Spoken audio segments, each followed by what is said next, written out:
We can all feel it. Maybe there's something in the air.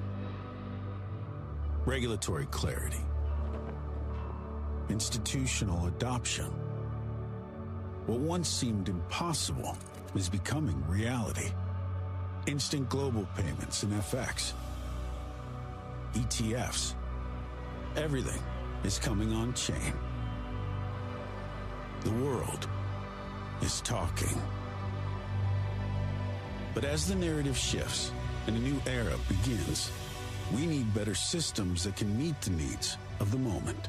Shared systems that create shared value. Systems that are built to last and built to win. Systems that don't just respond to the meta, but shape a new one.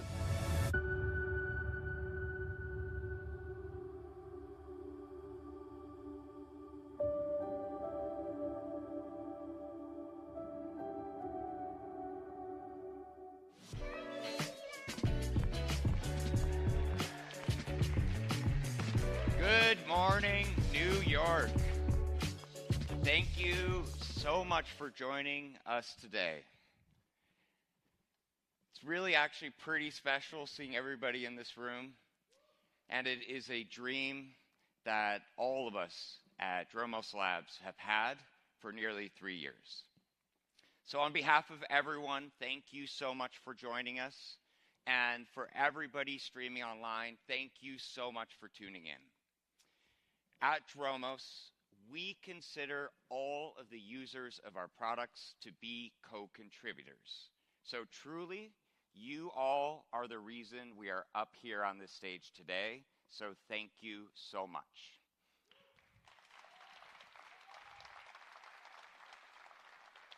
So the story of Dromos is a story that could only happen on chain.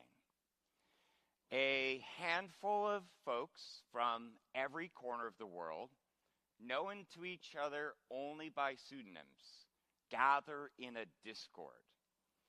What drew them together was conviction, idealism, and if you guys know a little bit about us, some stubbornness. And we got to work. Not the typical way. We didn't go out and raise a bunch of venture capital, but we defined a set of first principles and stuck to them, even when it was hard, and it was pretty hard. So somehow, this small, decentralized team begins to grow in scale. Not just taking on some of the biggest incumbents in the industry, but shockingly, actually winning. And the cool thing is that this is not just our story. This is the story of what decentralized, open networks like Ethereum make possible. Because, as I think many of you in this room know, when you are on chain, it does not matter who you are. It does not matter where you are from. Only what you build, and importantly, what you believe in.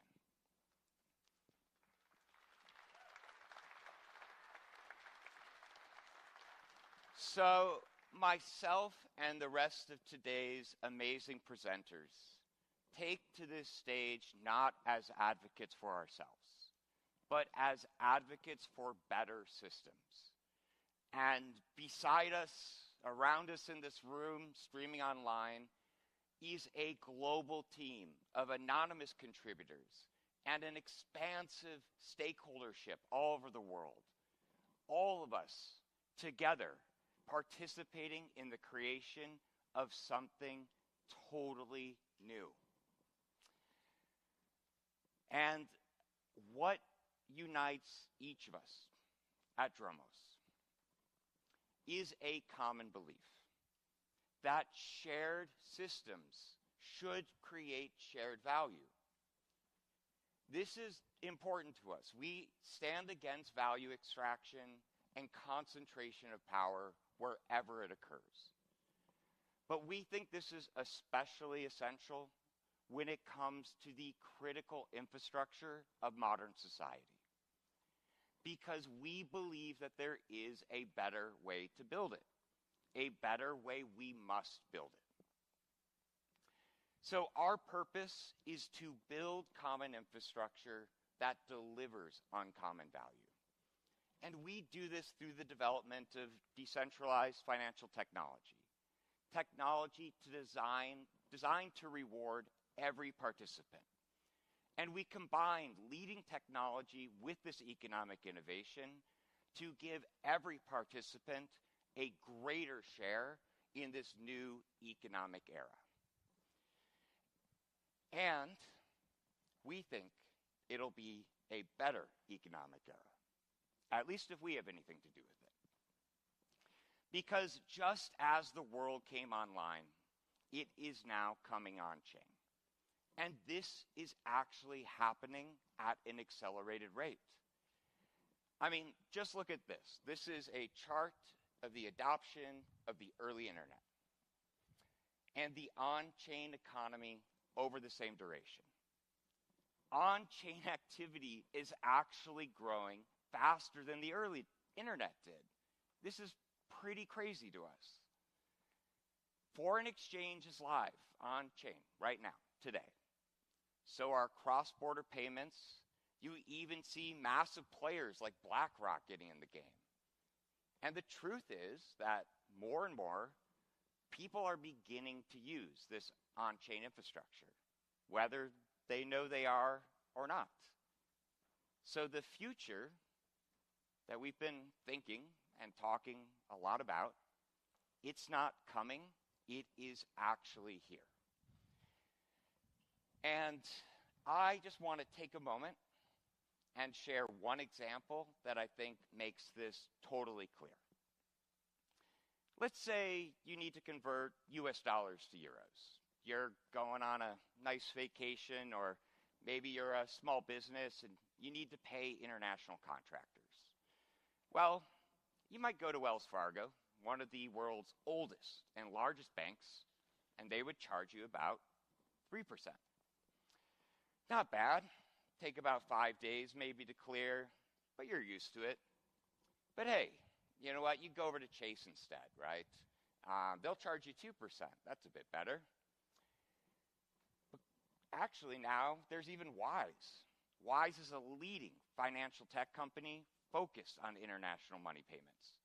They would take a 0.2% fee. Pretty good. But here is the awesome thing. On-chain, on-base, on Aerodrome, right now, today, you would pay only 0.01% in fees.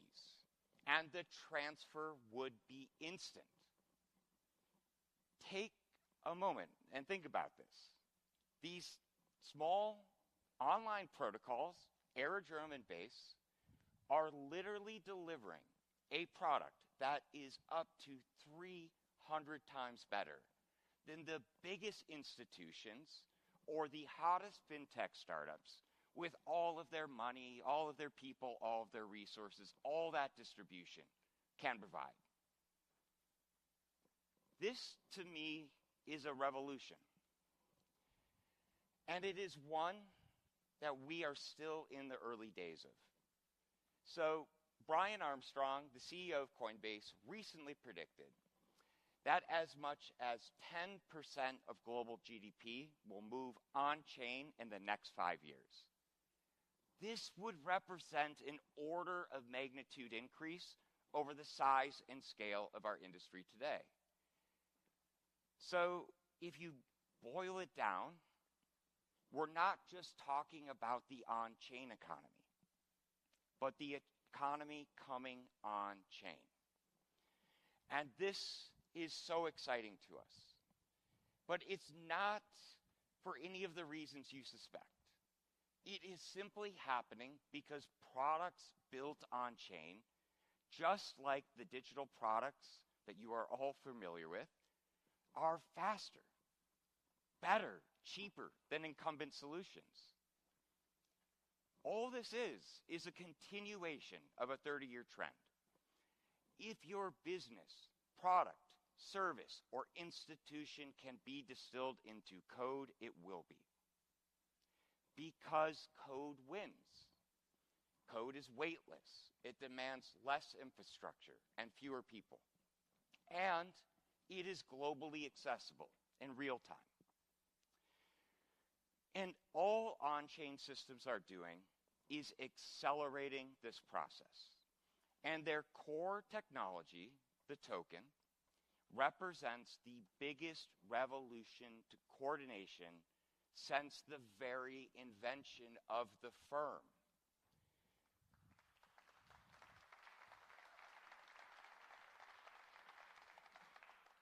So, to understand what is actually happening here, let's take a step back real quick. Let's remember why firms came to exist in the first place. They exist because organizing production requires coordination. Someone has to bring together the capital, labor, and technology to create something new and something valuable. And historically, whoever manages that coordination, they capture all the surplus, right? The difference between what it costs to produce and what people pay. And every major technological shift expands this surplus. It reduces costs, it grows profits, but with all of that ballooning profit and value, a critical question needs to be asked. Where does it all go? Well, best case scenario, it's reinvested into the firm. But this just often leads to bloat. The firm gets heavy, it gets inefficient, and in many cases, especially in the digital era, well, it gets extracted, passing through to entrenched interests like executives and large investors.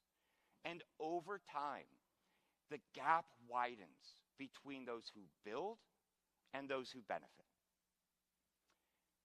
Is it any wonder why we have now an entire generation that is more willing to gamble on meme coins than to bet their future laboring in a system that looks like this? I think it's pretty clear. But there is good news. On-chain systems can fix this.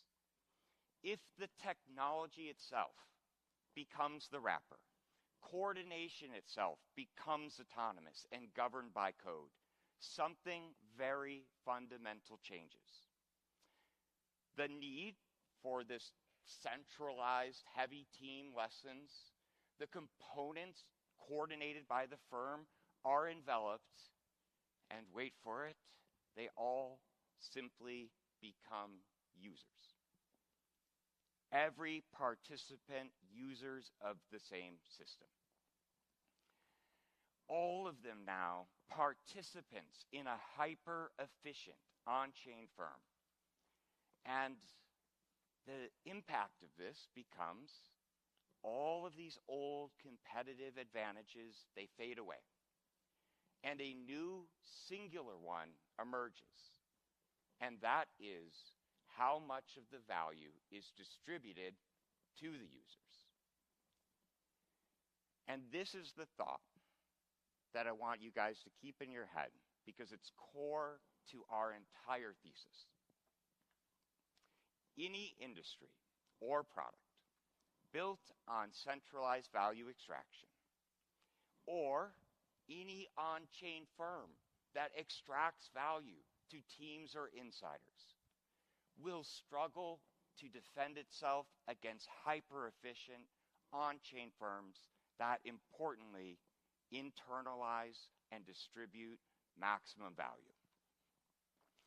So in this new on-chain era, there is only one moat, and that is maximum value distribution to your users. So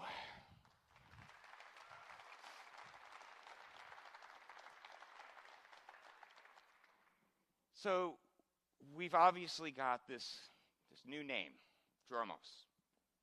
And I want to tell you why we chose it. The word dromos comes from the Greek for running course or avenue. It is the transition from one place to another. And this is meaningful to us because in our experience on-chain, there is no shortage of articulation of where we want to go. But we think there needs to be more focus on how do we actually get there. So, now that I've kicked things off here for us, I'd like to welcome up to the stage two of the sharpest economic minds that I know. Chris Boulos is a former research economist, hedge fund analyst, and strategy consultant with the Boston Consulting Group. He's also one of my closest friends, and we are so lucky to have him as president of Dromos Labs. He is joined by Omid Malikan, a professor at the Columbia Business School who is a brilliant writer, often featured in the New York Times and Wall Street Journal. So please, everybody, please join me in giving them a warm welcome.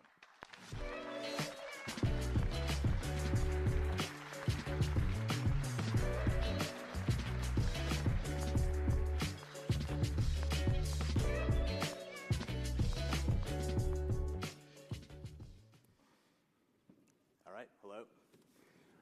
So thanks for joining me, Omid. Thanks for having me. This is really meaningful to us, and it's also kind of full circle, as we talked about backstage. The first time we ever talked about any of this stuff that Alex just talked about was at a class that you taught a few months ago, and we got to sit and watch this lecture, and you introduced to us this concept of enshittification, which is really relevant to, I think, a lot of what we're talking about and building against.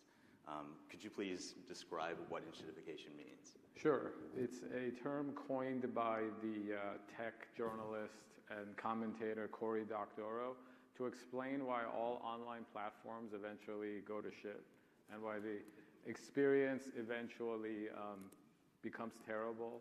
Other people in crypto, like Chris Dixon, have a similar version of this, but the basic idea is that if you have a platform where the users are what makes it valuable, but somebody else is ultimately in charge of it. At first, the platform does everything it can to pull in the users, to give them a great experience, value, etc. But once you have strong network effects, then to monetize, the platform turns on those users. And I think this is something that, like, any of us who complain as to the current state of social media can relate to, but even things like payments, right? Like credit card fees somehow only ever go up. That makes total sense. And so one thing that we're talking about generally is, I think, this idea of trust that you've actually talked about, right? This curse of history, where you have a large platform that brings in value from users. It starts to become increasingly trusted, and then it starts to be corrupted by the amount of dominance and trust that it's able to generate. We're talking about building an industry that's supposed to move beyond this. Would love to hear your thoughts on how crypto allows us to move past a lot of these failures of the past. So I spend years thinking about what is the easiest way in one sentence to describe crypto to people, and blockchain and DeFi and all of it. And what I eventually settled on is that it's a better way to build trust in a digital setting, because trust is very important in everything that we do. In financial services, it's literally the product of every financial company. The financial services companies don't make things. They also don't provide services in the way a restaurant does or an airline does. Ultimately, they're institutions of trust. So are governments, for that matter, when they do things like issue a currency. But the cycle is that once you become really, really important, you're now becoming in a position to abuse that trust, and you have incentives to do so, like you make more money. Or you have more power over other people. So there is a cyclical nature, and technology has always been deployed to try to sort of at least slow down the cycle. Right? If you think about everything from the idea of a contract, right? The point of it is to just make trust more sustainable and less abusable. And the beauty of blockchain and crypto and DeFi to me is that it's a utilization of the best tools we have, whether it's people being online or cryptography or the fact that we all walk around with a computer in our pockets, to try to short circuit that cycle as much as possible and to make the activities that everyone all over the world participates in more trustworthy for them. So when we talk about this then, how are we doing as an industry? Are we actually delivering on this sort of promise? And what should we be doing if not? In some areas, yes. I think Bitcoin has arrived and achieved what it set out to be. But that, I think many of us would agree, is limited in terms of the possibilities. Like non-sovereign, decentralized, censorship-resistant money is great, but people have more needs than that. Right? People have their day-to-day activities when it comes to buying and selling and banking and taking out loans. They also have their non-financial activities like social media. So on the one hand, we're slowly chipping away, I would say, at all of the other activities. On the other hand, I am perennially disappointed as to how, without naming names, many of the projects, companies, ecosystems within our industry give into bad short-term incentives and violate the principles that, at least as a headline, we all agree we should be following, starting with things like transparency. You know, like there's just not nearly as much transparency in crypto from protocols, projects, foundations, labs, et cetera, as I think there should be. I mean, what is their responsibility when it comes to transparency? If I'm a development company and I built this product, I have, ostensibly an arm's length relationship with that product. Yeah. I have a share of that product, or I have some sort of governance control over it.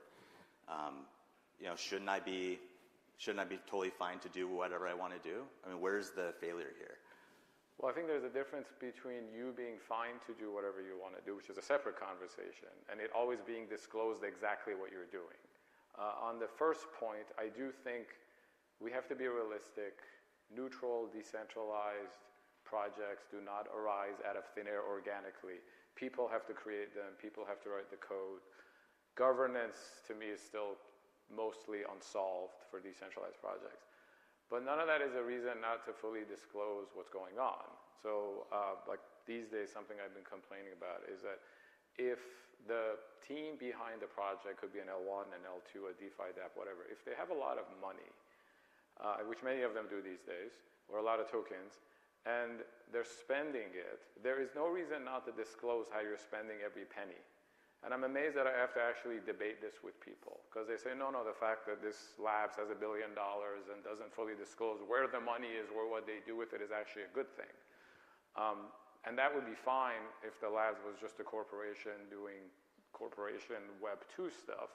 But going back to even what Alex was talking about, right? Like we are trying to do something different, and it should start and end with just transparency about everything. How does that relate to, I think, the potential market opportunity in the entire industry? Is it where, if you're providing a more fundamental layer, if you're an L1, for example, is that responsibility greater? How do you think about the different tiers of I guess, responsibility, opportunity, et cetera? I think that there is no such thing as the optimal level of decentralization or neutrality. The world is a big, complicated place. There are all sorts of people who do a lot of things that we want to see on chain. Like I want to see everything on some chain somewhere because it builds more trust. And it would be somewhat foolish to say that we're going to have one infrastructure, an L1, L2, whatever, for every need. At the end of the day, if you're doing a $1 meme coin trade, you can make a lot of compromises and trade-offs just to have a really fast, easy-to-use chain. On the other hand, if you're doing $1 billion stablecoin payment to settle a private equity deal, you don't mind waiting a little bit longer, right, for that to settle, or paying a few dollars for the transaction fee. So I think what's already happened, which is that we have an ecosystem where we have different solutions that make different compromises, right? Some of the L1s really try to optimize for decentralization and neutrality. Some go for performance. Then we have L2s and L3s. I think that's very much the right way of doing it, because then the users show up and they decide, how much security do I need? How much speed do I need? How much fees am I willing to pay? And then everybody just sort of like chooses their own adventure. I love that. I think that if you're focused on an L2, it sounds like if you have a fairly defined scope of opportunity, right? Your responsibility is just going to be inherently less and more dependent on what your responsibility is as a corporation, what your distribution is as a corporation, compared to something that purports to be the most fundamental, security layer of settling all of these high quality, high value transactions, right, et cetera. But then turning a little bit to, I think back to this relationship of governance and actually kind of participating as a user or as a governor of these sorts of projects. I think you've spoken a lot in the past about this problem of dual ownership structures, where you have these potential conflicts within these decentralized organizations. I mean, what are your evolving thoughts on that? And would want to ask, like, how do you feel about this recent news by Uniswap? Because I think that was a really phenomenal move by them. I agree, because I think before this, the thing people forget about a token is a responsibility to somebody.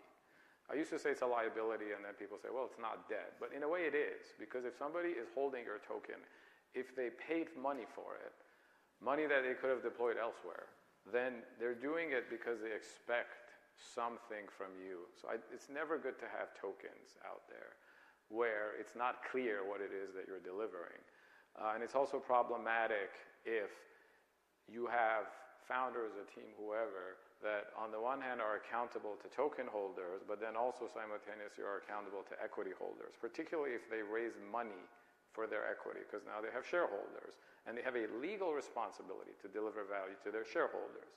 But how does that align with the less clearly defined responsibility they have to deliver something to token holders?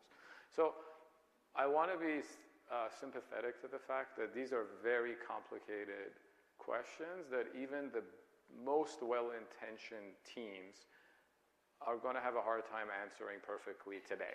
There's just a lot we just don't know about decentralized governance, DAOs, all of it, right? And ultimately, you need corporate structures, you need shareholders, you need VC funding.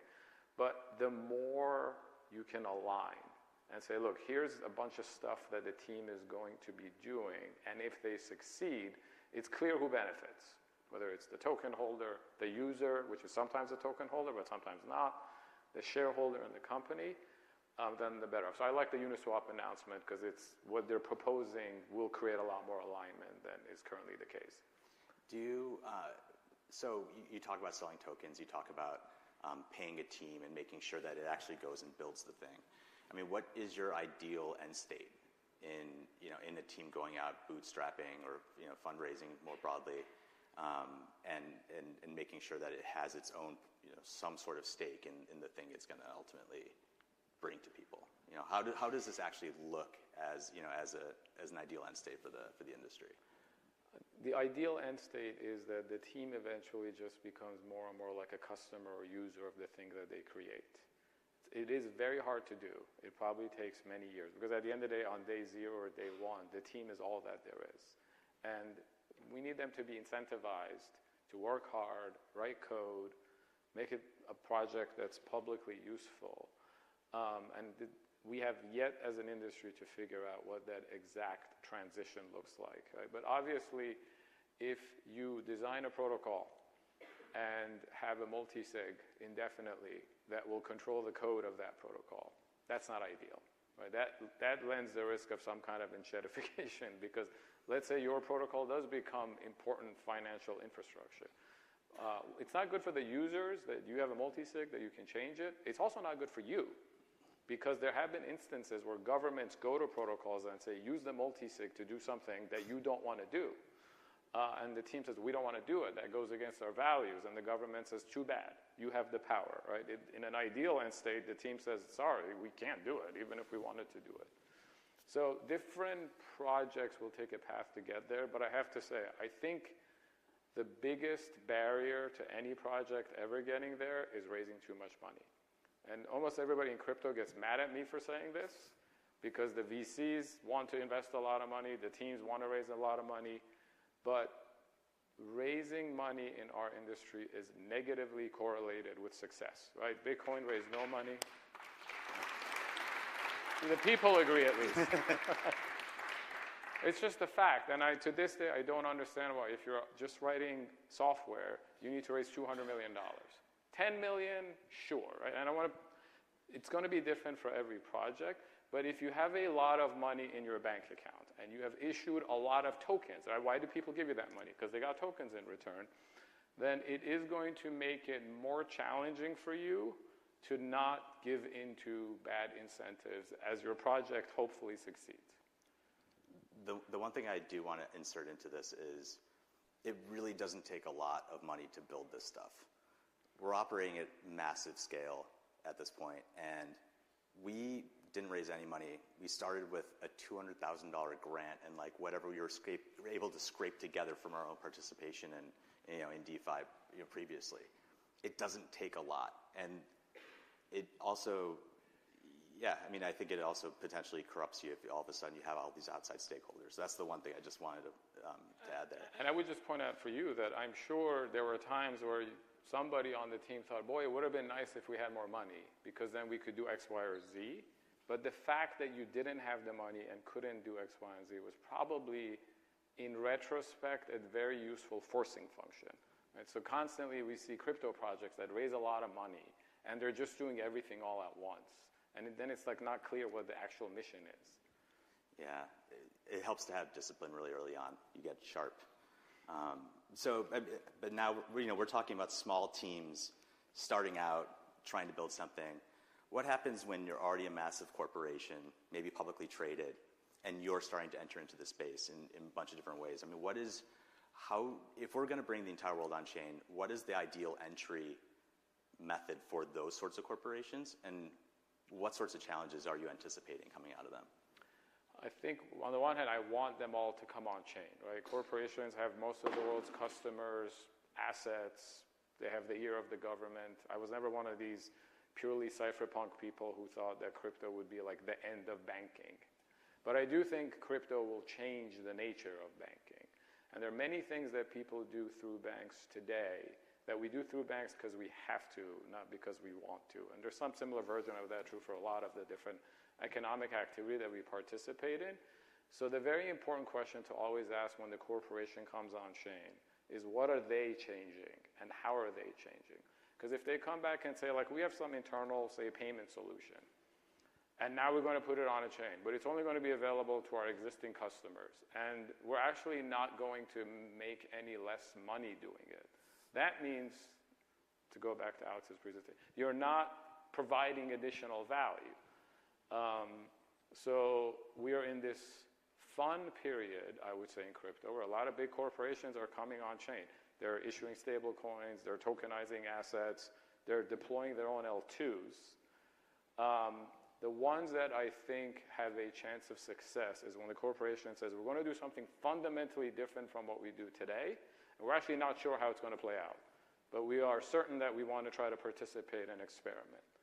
Those have a chance of success when the corporation, when a bank says, I do payments and I've been doing it for 100 years, and now I'm going to do payments just for my customers on a blockchain. I don't think that actually achieves anything. It's basically if you enter into it expecting to make money the same way that you did before, you're probably going to fail. Yes. And you're going to fail because why? Because then you're taking on all this technological bloat and complexity that doesn't actually change anything. It's simple. Right? When people say, oh, so-and-so corporation that already does payments, could be a bank, could be a fintech, is now going to do stable coins, and they're going to kill it at stable coins. I am suspicious because, to me, the point of stable coins is to actually take rent-seeking power away from established fintechs and banks. So they can try to use it to do whatever they do better, but if they don't simultaneously say, and here's why we expect our gross margins to compress severely in the next decade, then guess what? There are probably people in this room right now building the stablecoin fintech that plans to have much lower gross margins. And they're going to eat that bank and fintech's lunch in the years to come because they're using new technology the right way. And users are going to find these new companies have, these new organizations have. They're already on chain. They're working with the different banks.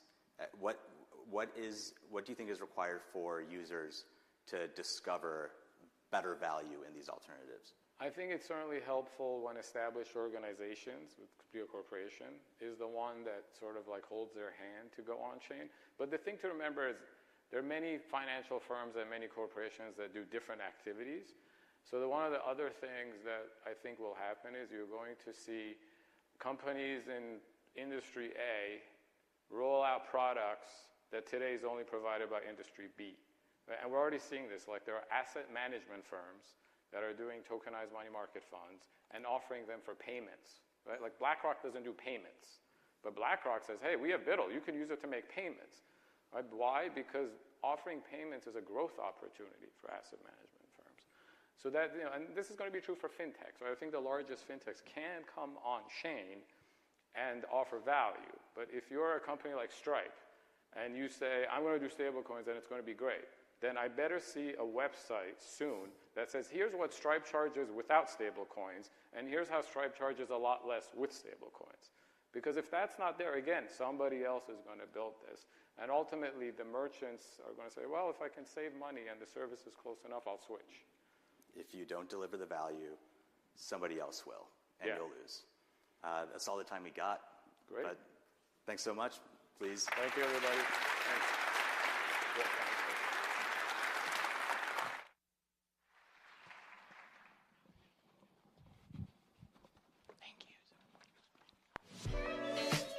All right. Thank you, Chris and Omid.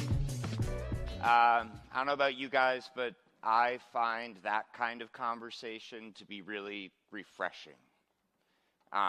It's not just a conversation about the technology. I didn't hear any price talk. This is really just about the systems, right? And what those systems unlock.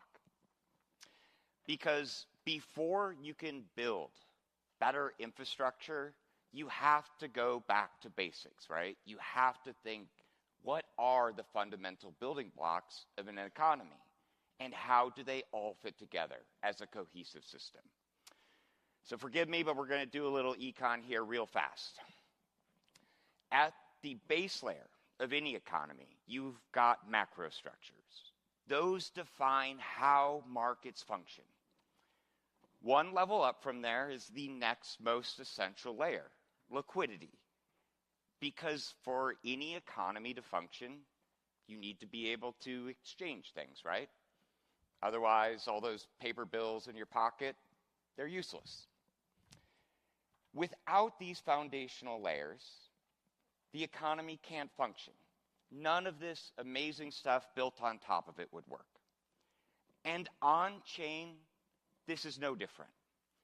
There, the macro structures are defined by the chains themselves, right? These are the networks that establish consensus.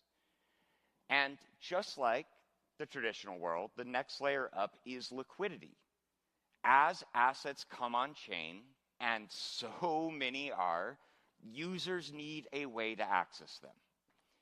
And only with a functioning liquidity layer can any of these innovative on-chain products come to life. So to be clear, to be sure the point is seeping through here, the liquidity layer is as essential as the chains themselves. And just like chains, these layers need to be thought of as open networks. Networks where anybody, anywhere can participate. And that means that on-chain, the liquidity layer is a liquidity network. And just like chains, use tokens as coordination tools to manage block space. Liquidity networks too need a tool for coordination, a token that does three basic things: organizes and secures capital, aligns stakeholders, and optimizes the broader liquidity marketplace. But let's just be honest here. And I think we're all amongst friends here. Today, most don't. And I want to take a moment and explain why that is and how we fix it. So to do so, we need to go back to 2016. This was the year Vitalik Buterin first floated the idea of an automated market maker, or AMM. And this has almost become like water to those of us in the on-chain community, but this was a revolutionary idea. Instead of relying on buyers and sellers to manually post and match trades, these sophisticated financial instruments were distilled to mere code. Now, all of this trading activity, the quoting, the routing, happened automatically. And by virtue of doing this, it made the very act of market making, previously reserved for a privileged few, an open network that anywhere, anyone in the world, anytime could join. Now, in 2017, Bancor was the first to take these ideas and make them real. In 2018, Uniswap iterated on them further and brought them to scale. But both fundamentally were two-sided marketplaces. They connected two stakeholders, traders and liquidity providers. It was simple, clean, but in 2020, and I have to believe we have some folks in the room who are here for this, but it was an extraordinary moment. This new product showed up, Sushi, and it showed the limitations of these two-sided marketplaces. How did it do that? Well, it added a token, and it used that token to reward liquidity providers. Simply put, it paid them more. And if you were there and you remember, this simple act took half of the value and market share of the category leader in 1 week. It was nuts. So it revealed to us a very fundamental truth, that these new decentralized exchanges were not simple two-sided marketplaces, but they were, in fact, three-sided economies. That same year, one of the first projects that I ended up using when I came on chain, Curve, showed up. And they showed that these tokens could actually be useful. They could begin to align the incentives of different stakeholders, distributing value between them. And so, in these early days of decentralized exchanges, each version took from and iterated on what came before. And it was only in 2022 that I think we started to see the full picture. That exchanges must maximally serve the interests of all three stakeholders. And their asks here are pretty simple. Traders, they just want the best execution. Liquidity providers just want the best rewards. And token operators, that third stakeholder group, they must be rewarded for organizing the network. We call this framework the DEX trilemma. And its solution must be absolute. You can't cheat it. As a report from Gauntlet, funded by the Uniswap Foundation, laid out, anything that reduces the value of rewards to liquidity providers risks creating a negative feedback loop. What does that look like? Well, if you cut rewards, liquidity providers withdraw.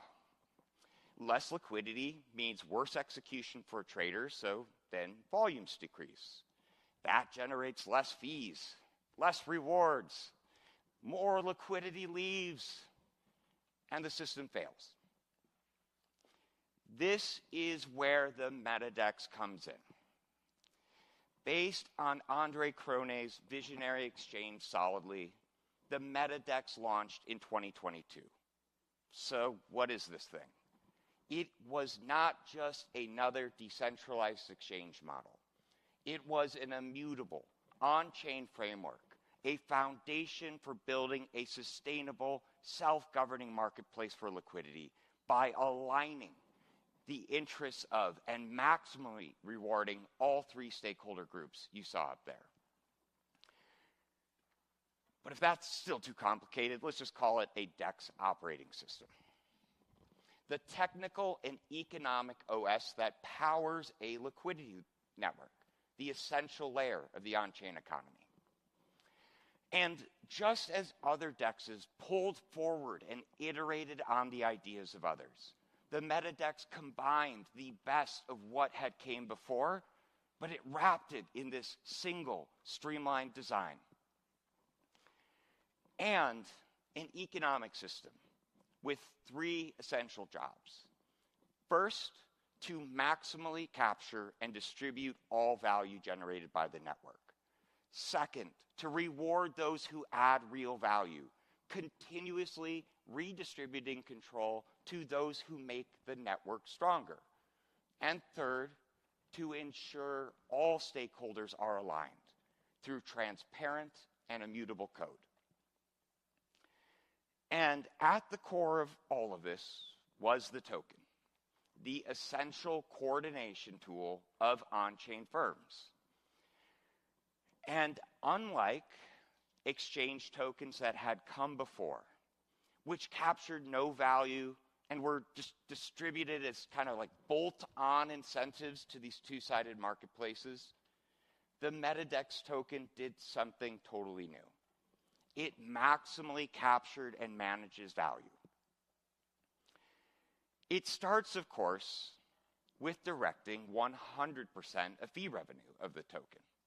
But it doesn't stop there.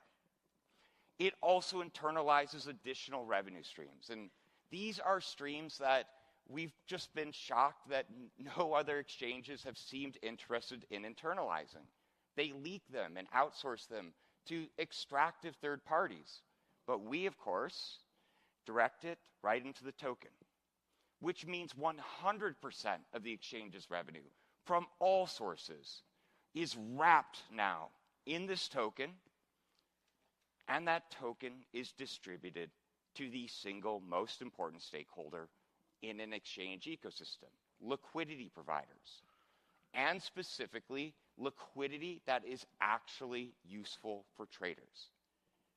So if you remember back to the sushi example, MetaDEXs can, in effect, pay more than traditional exchanges.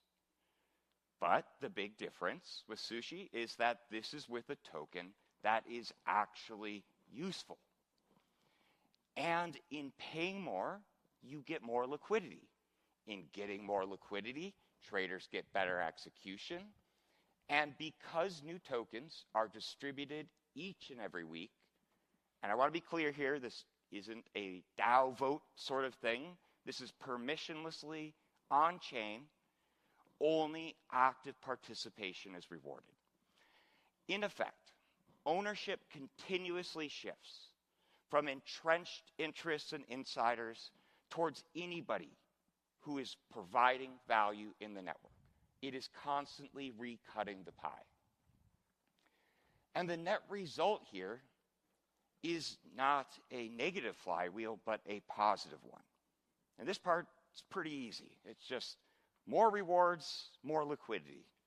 Better execution, more trades. More trades, more revenue, which means we're sending even better rewards back to liquidity providers. And it's important here because each of these groups is only acting in its rational self-interest. And in acting in its self-interest, it strengthens the network for all participants.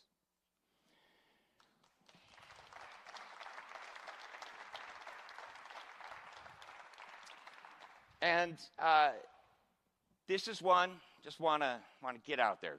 I'm hoping we can solve this once and for all in this room. Let there be no doubt the system works. The MetaDEX is the first DEX OS to dominate legacy exchange models almost anywhere they compete head-to-head.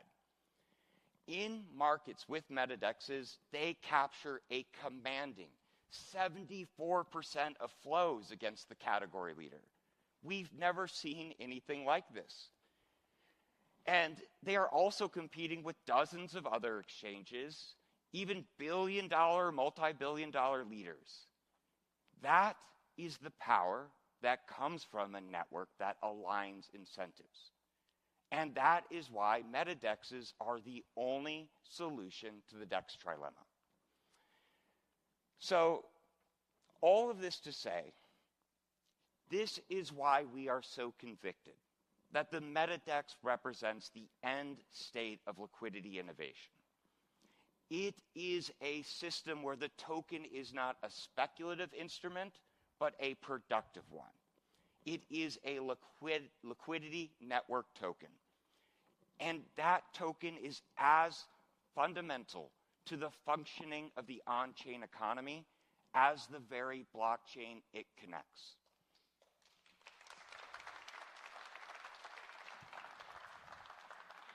And boy, if you aren't convinced yet, and I infamously spend enough time on Twitter to know that many streaming, at least, probably still are not there yet, I'm not just going to ask you to take my word for it. I'm going to invite up one of the world's best and most infamous traders. I'd like to welcome up Jonas, I haven't even practiced your last name all week. Jonas from Wintermute Ventures. How did I not do that?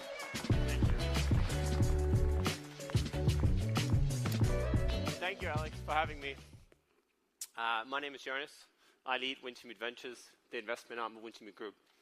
I'm here today to give you maybe a little bit of a different perspective on the MetaDex. We've actually traded there. We also have had good experiences. We also have some considerations around the platform. So that's how you should think about how we interact with them and our perspective on the MetaDex. But at first, let me give a little bit about who I am and where I come from. Wintermute is, for those of you who don't know it, it's an algorithmic trading firm. It's been around since 2018. We trade daily $15 billion across centralized venues and decentralized venues. We're one of the most active investors in DeFi through our ventures arm. And as a firm, our DNA is really DeFi. We try to be the trading counterparty to a lot of the leading DeFi applications. That goes to automated AMMs, like a MetaDex. It goes to RFQs, order books. We liquidate across various liquidation engines. We try to be a trading firm that's where all the new innovation in DeFi is. That clearly also states the obvious thing. We will then trade on the MetaDex. And we have done that for two main reasons. One is the liquidity point. Because as a trading firm, you seek strong execution. In order to get strong and the best execution, you need liquidity. And I think what Alex has alluded to, that's one of the core principles behind Aerodrome, Velodrome, and the whole MetaDex ecosystem. The other thing that's made us trade there is the economic model. Because I think the economic model has evolved from the early days of Uniswap, SushiSwap, to where we are today. Having said that, it's also a little bit of a head scratcher for us, because the liquidity that the Aerodrome has managed to pull in has been pulled in also by giving incentives out, effectively their own governance token. But that leads me to, when did we get involved with the MetaDex? We got involved in early 2024 when Slipstream was launched, effectively Aerodrome's concept of concentrated liquidity. What happened is liquidity improved massively on Aerodrome. They became one of the leading, if not the leading DEX on the Base ecosystem. That aligned very well with Wintermute's perspective. We wanted to expand inside the Base ecosystem. We reached out to the Aerodrome and Velodrome team. In July 2024, we started trading there. And very shortly after, we now trade all the major pairs on Aerodrome. That's been a great experience for us as a trading firm. But we were puzzled by the fact that Aerodrome was able to get all this liquidity to the platform. And as part of that, we'd also decided to invest out of Wintermute Ventures, our investment arm, into VE Aero, mainly to obtain more knowledge about the project and understand why they were able to achieve this liquidity. And I think we can conclude now, we traded there for 1.5 years. The trading works. It's a great experience. It's easy to integrate. There is deep liquidity. It's a flexible fee model. And there is a lot of liquidity as where we need it as a trading firm. But as you heard, all of the Drumos people up here today, they talk about this trifecta. And the way we see the Aerodrome ecosystem is, you really have three stakeholders. You have the traders. That could be, average trader that want to trade a DeFi application. It could be a sophisticated firm like Wintermute that comes to want to trade. What do we want? We want good execution. When we trade there, the fees, they flow to the second stakeholder. That's the token holders. What's been invented is this model of them receiving all the revenues. Sounds very good. Token holders have probably been very happy with the project. It's been an interesting journey. And then you have the third, and probably the cornerstone of this project, is the liquidity providers. And they are paid, not the liquidity, or not the trading fees like on a Uniswap, right? They get the error emissions. And that's also what, from our perspective, had a little bit of a head scratcher, because they're effectively getting out their own value, their own equity to pay for this liquidity. We have now been involved with this project for 1.5 years, both as a trader and as an investor. It's been super successful. It's also been a very good experience. But are we fully comfortable on the token model yet? Not really. Despite us being an investor and being a trader, we still question whether the longevity of this model, because they're paying their own value to the liquidity providers. Having said that, they have achieved something which not many projects have. They have now, for several years, provided very strong liquidity in the base ecosystem. And I'm very curious to what they will announce later today, what that means. But I suspect it will help this flywheel they talk about, where they will probably cater even more to the liquidity providers, whether that's through error emissions, revenues. I'm not in the know of what that entails. But with a platform like Aero, it's good tech. We're tech nerds at Wintermute. At least from our perspective, it works well. It's been an easy integration for us on the trading side. It's been a good experience as a token holder. But we're also skeptical around the token model, because that's really what the innovation here with Aero, it's of course a good tech, but it's really the economic model. And we sit as a firm, we want to be involved in some of the new DeFi stuff. But I think the question we ask the Aerodrome team today is, this is an economic model. It's proven well for now 2 years, but can the Drumos team really stay at the frontier of DEX innovation? Can they really prove out the longevity of this model where you pay token out to the liquidity providers instead of getting them fees? That's also really differentiation they have, for example, with a Uniswap. So I think today, our question to the team is really, can they make this sustainable?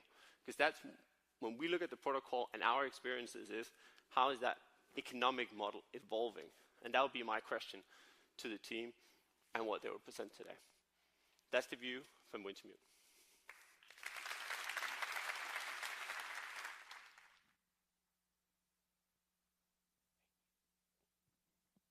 All right. Thank you, Jonas. We love actually working with Jonas and Wintermute Ventures because they always come unfiltered. They ask us some of the toughest questions. And I think that's why it means so much that MetaDexes are not just one of their on-chain trading venues now, but they are an active participant in our system, locking tokens and participating each week. And if there was one thing that I hope came through in what Jonas shared, they're not doing this out of ideology. They're not doing this because they're fans of ours, but just their own rational self-interest. And the cool thing is, they're not alone. MetaDexes are now the infrastructure for over 100 partners. And I want to explain now why that is. The entire journey starts with MetaDex 01, our first product in the original DEX OS, launched in 2022. It took what worked so well in Andre Solidly and built on it. MetaDex 01 brought together some of the best AMMs at the time and provided in-house what other exchanges leak to outside parties. 1 year later, in the summer of 2023, we released MetaDex 02. And this is the DEX OS that powers both Velodrome and Aerodrome to this day. They are now amongst the top revenue-generating protocols on-chain. In fact, in the last year, Aerodrome alone ranked number 5 in the entire on-chain economy, behind only titans like Ethereum and Solana. And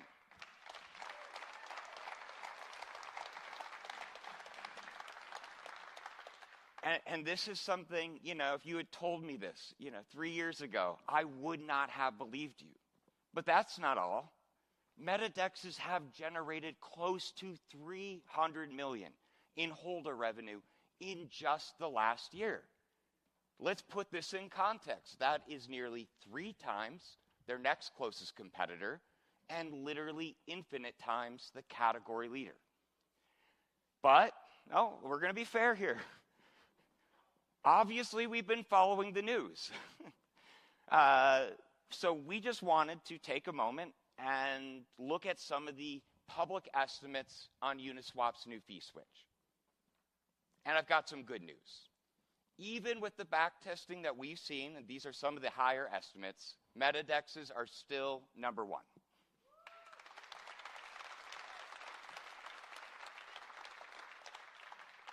So, when combined with the value of liquidity rewards, these two protocols have generated an absolutely stunning, a staggering, I can barely believe this, $1.2 billion in economic benefit for their users.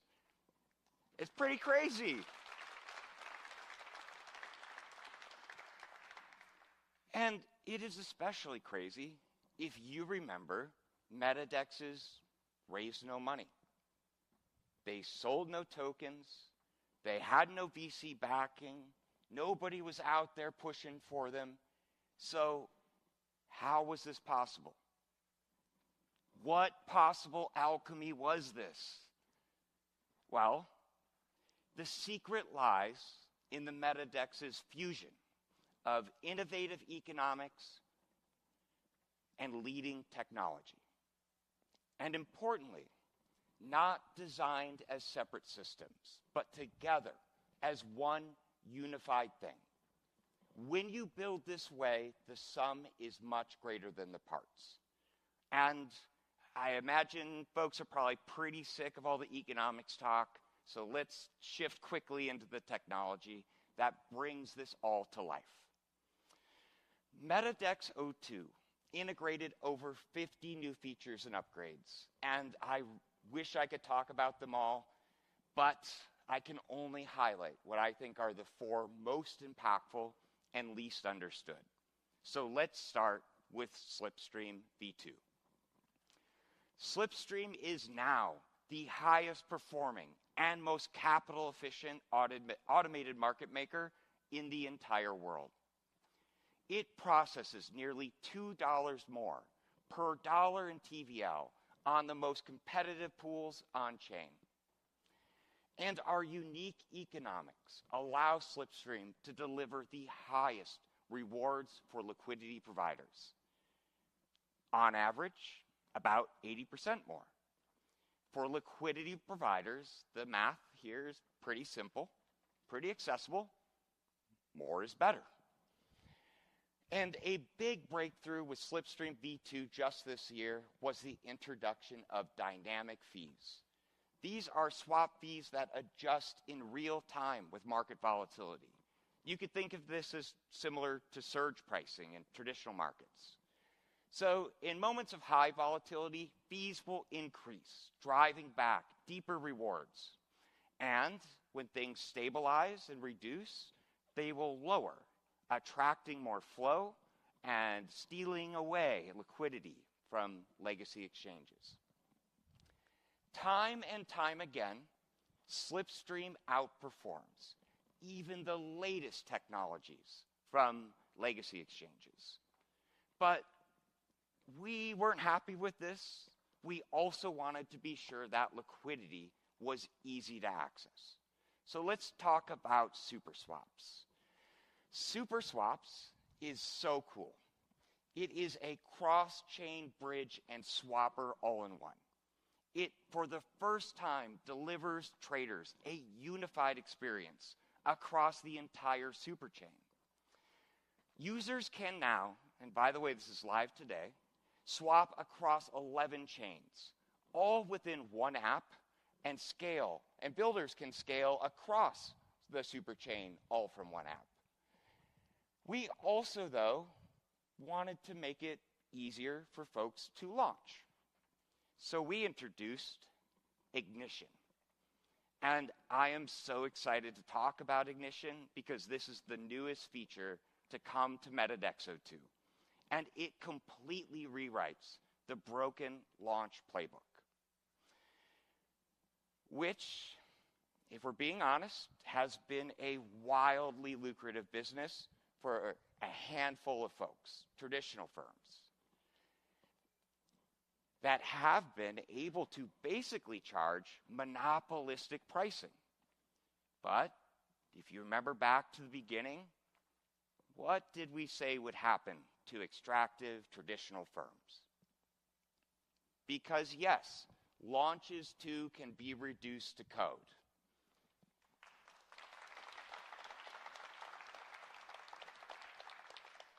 And to put this in perspective, the potential here is a billion-dollar market where the MetaDex can undercut the incumbents by 90%.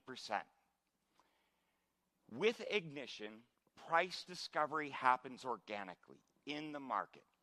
And I assume we have at least a few free market fans in the room. Anybody? Wow, a bit more muted than I thought. Wow, if you do like the free market, Ignition delivers. And on Aerodrome, eligible tokens start to trade on Coinbase almost immediately. This unlocks near instant, permissionless distribution to millions of centralized exchange users. And Ignition is just another example of the MetaDex's unique ability to internalize more value than legacy exchanges. Take a look at this. The first week, the very first Ignition launch, Aerodrome generated $21 million in revenue, making it the highest revenue-generating protocol in the entire on-chain economy.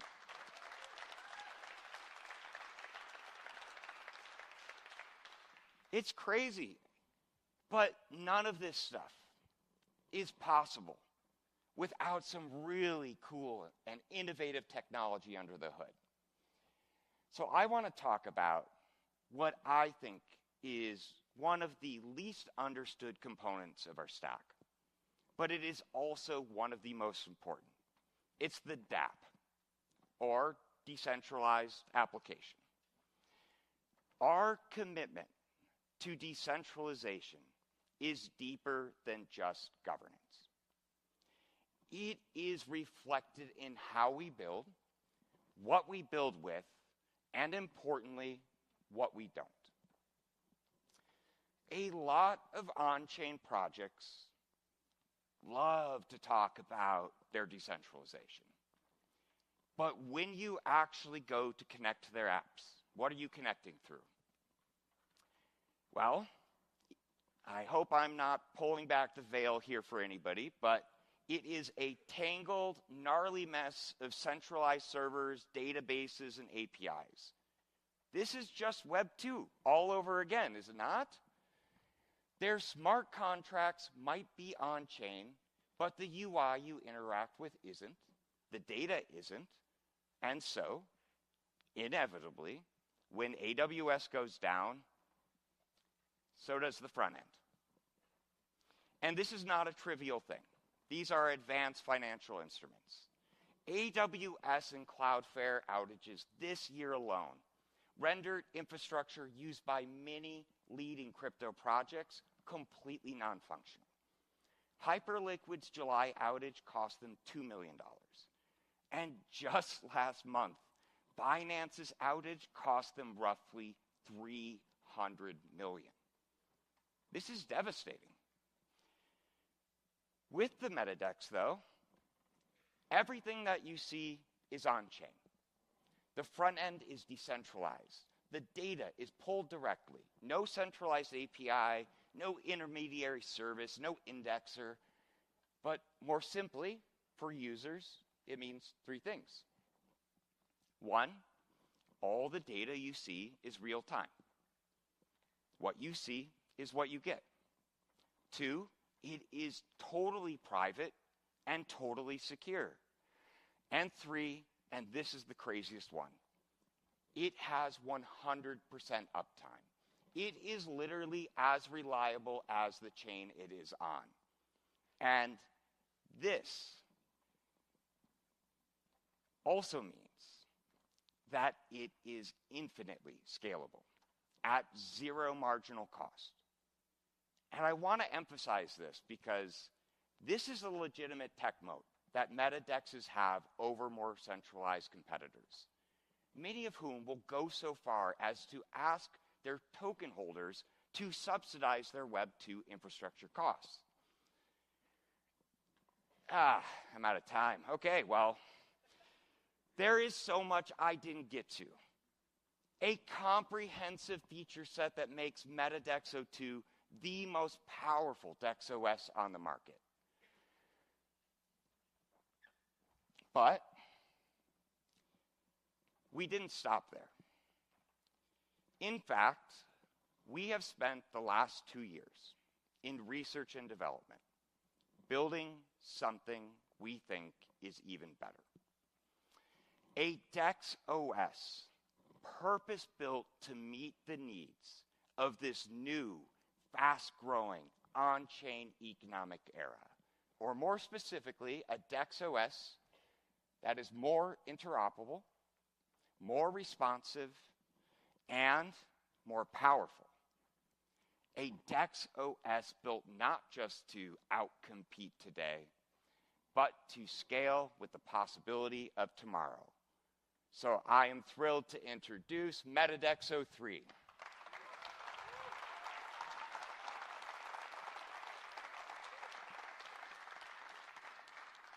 I am so excited to finally be able to talk about this. MetaDex 03 builds on everything we learned from MetaDex 02. It brings forward the best features and adds revolutionary new ones.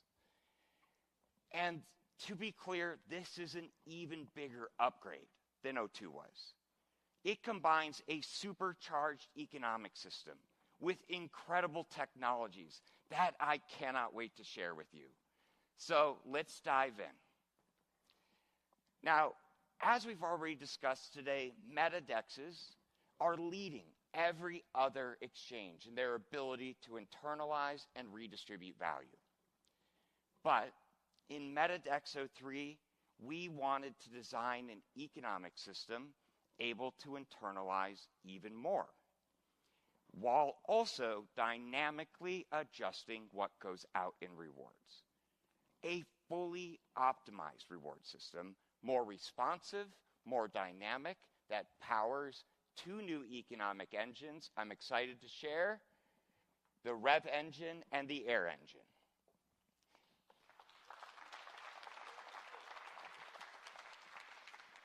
If you're wondering what these mean, Rev engine means more in, Air engine means less out.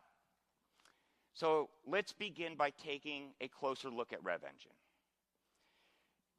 In the broader ecosystem of applications and services around exchanges, from front-end fees to aggregator fees, the total value of exchange-related markets is approximately $1.5 billion.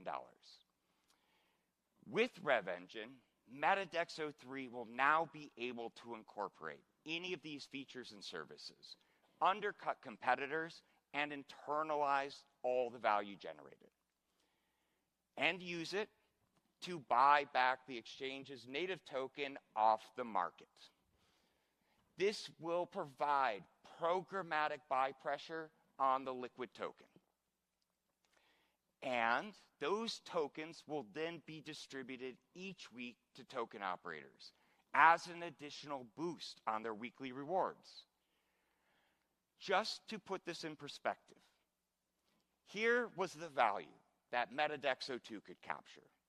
And over here, you see the value that the token could capture in MetaDexo3.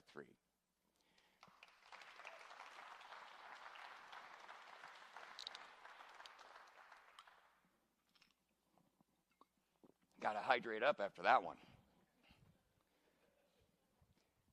And yes, of course, this is all going directly into the active tick of liquidity.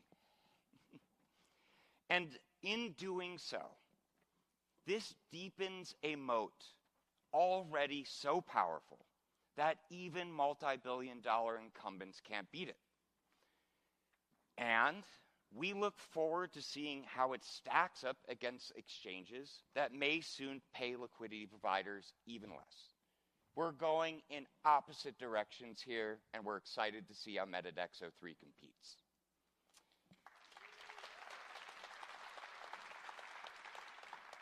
And now to Air Engine.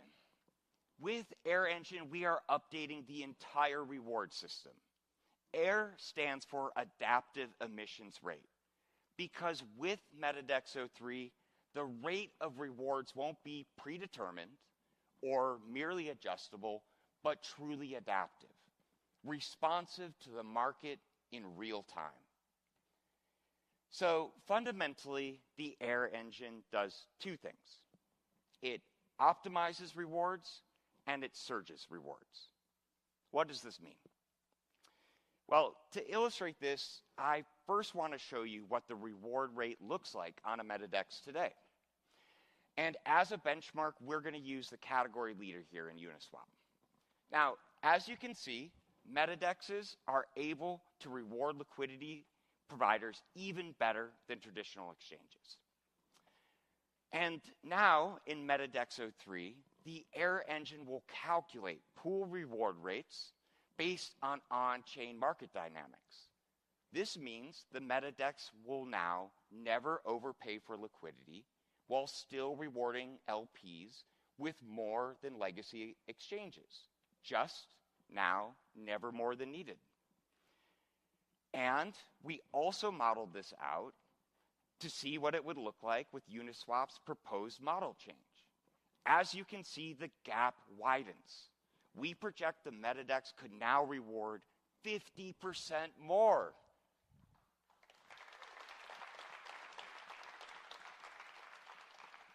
So now let's look at surging.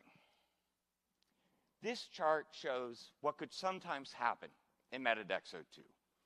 In certain conditions, the rate at which a fee-based DEX could compensate LPs might exceed the rate that a MetaDex could purely through token rewards.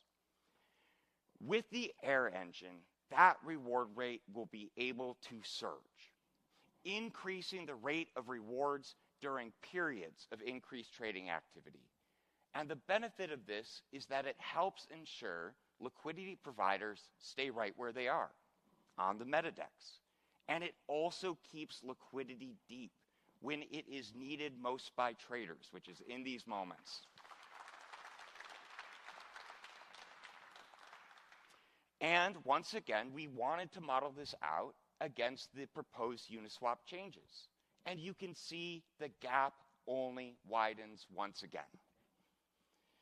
So in short, the Rev engine increases value in, the AIR engine reduces the value going out. But I'm sure you're all asking the fundamental question, by how much? Well, I'm happy to share. Based on even conservative estimates and backtesting, we estimate the Rev engine could increase value in by 40%, while the AIR engine could reduce value out by 25%. This is insane.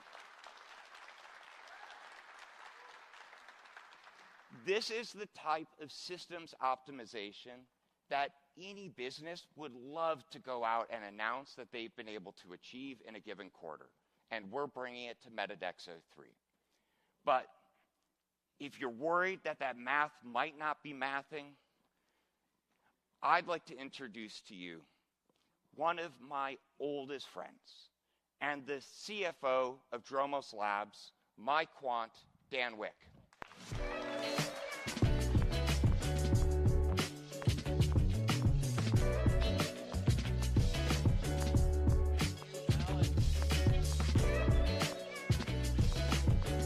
Thanks, Alex. Hey, everyone. It's great to be with you today. We've learned a lot over the last 3 years building the MetaDex. And I believe we have meaningfully changed the game with the economics for MetaDex 03. So let's get into it. One of the core challenges of on-chain protocols is balancing growth with token incentives. MetaDexes are no exception. So let's talk a little bit about fees versus issuance when using Airdrome as an example. Data providers like DeFi Llama and Token Terminal are infinitely useful platforms. But as a user, you still need to understand how protocols work to properly evaluate a token's economy. That's because for most on-chain projects, revenue and incentives come from completely separate entities. The protocol itself generates fees from users, while costs accrue to a DAO or foundation. And because of this, Airdrome is usually at a disadvantage when taking a surface look on these data platforms. So for example, if I'm interested in learning about protocol net profitability, and I go select something, like something simple, like fees versus incentives for Airdrome, and I pull up another similar protocol for a comparison. I see this. Look at this pristine chart. All fees, no incentives. And on the right, we have Airdrome. Incentives are higher than fees. Now, looking at these charts is a bit of a test. Is your primary observation, wow, Airdrome seems very unprofitable? Or is it most surprising that the other protocol appears to be infinitely profitable? It has no cost to operate? This can't be the complete picture. And if that's what you were thinking, you'd be right. And that's because most tokens are not actually core to the economy of their projects. While many protocols look infinitely profitable, most tokens are infinitely unprofitable. Their primary purpose is to be hyped, and then they get sold to fund the team or pay off investors. So while the protocol itself may be sustainable, the token's economics often are not. And that is a core part of the MetaDex value proposition. In the MetaDex, the token and the protocol share the same economics. Our revenue and our costs, for better or for worse, show up in the open. And this has created a robust discussion about what profitability and sustainability look like for MetaDexes. And to be clear, we welcome this discussion. Today, I will be sharing how MetaDex 03 upends everything you thought you knew about DEX tokenomics. But first, a little more background. As you heard in the conversation about the DEX trilemma, dominant DEX economies are about aligning the interests of LPs, traders, and token operators. So yes, token holders transparently face dilution as a cost in the MetaDex economy. The question is, how well these costs are balanced with other forces in the ecosystem. And one of the key features of MetaDex 02 was the introduction of automatic stabilizers to improve the balance between rewarding LPs and reducing dilution. These stabilizers bought back and locked over 14% of the circulating supply. Over 150 million liquid tokens were taken off the market. And this doesn't include the locks from other parties that were incentivized by these programs. The end result is that the net inflationary effect on the liquid token was significantly lower than our first quick look at fees versus incentives. Well, let's talk a little bit about buybacks. Revenue to the token is good. Buybacks are positive.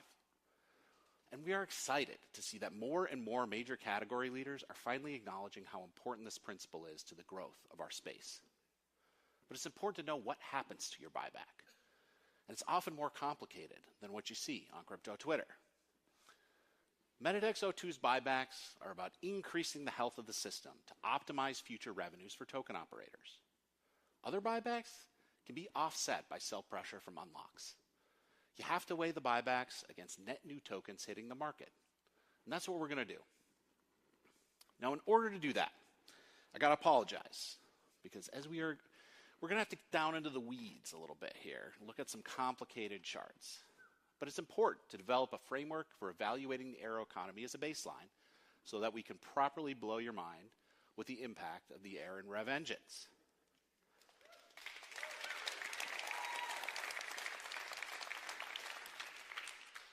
So to start, let's understand what happens each week on a MEDIDEX. In week 73 of the Aerodrome protocol, aero token operators received $8.6 million in revenue. But the protocol produced $11.2 million in emissions, a net surplus over the economic activity that LPs generated in that week. And this is all you see if you only think about fees and incentives.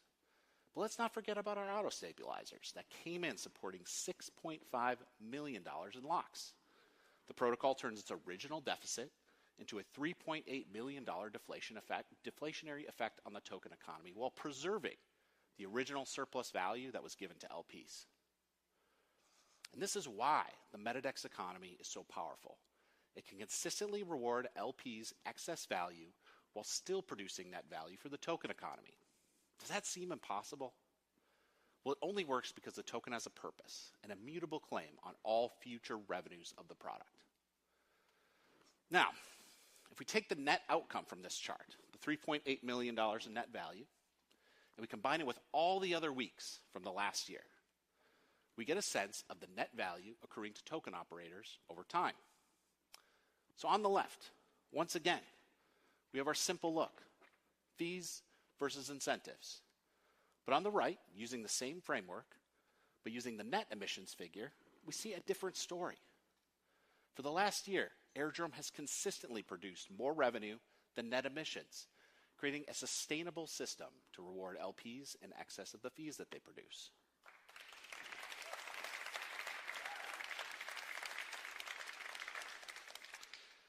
And I just want to add one thing here. You heard from Jonas earlier a little bit of good skepticism.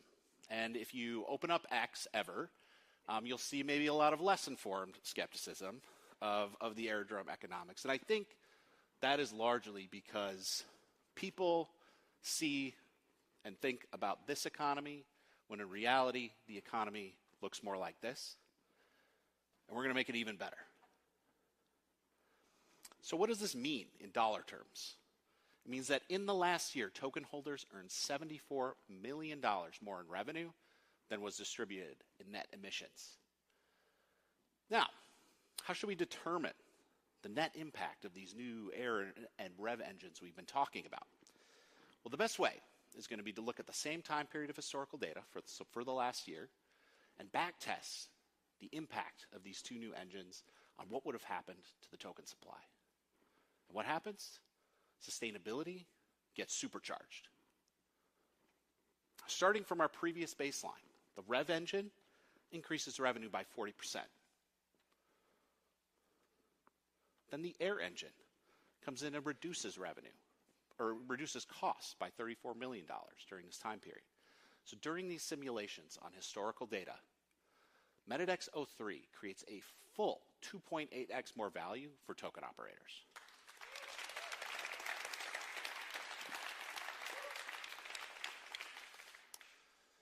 And the key is, this happens all while preserving the incentive level to LPs that made MEDIDEXs the dominant players on two of the largest L2 networks. And there is more at play here. We envision MEDIDEXs to be a forever product, MEDIDEX 03 especially, one that we can confidently model out for 10 or even 20 years. And as a part of that, equally important to generating more net value for operators is how the air and rev engines impact supply. And here too, their impact is dramatic, cutting back-tested inflation that was realized by 85%. The air engine meaningfully reduces inflation. Yeah, 85%. Let's go.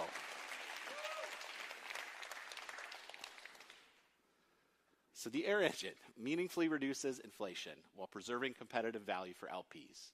The REV engine supercharges the existing token buybacks while increasing yield for token operators. Our automatic stabilizers continue to do the work they've been doing. And so taken together, the results are clear. The addition of these two new economic forces creates a long-term foundation, one where projecting the growth of fees and revenue over the growth and total supply of the token becomes much clearer and more straightforward.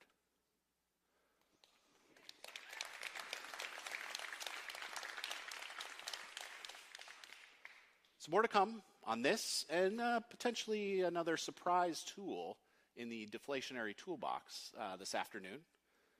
But first, the best economics only work if the tech backs it up. And I'll pass it back to Alex to tell you a little bit more.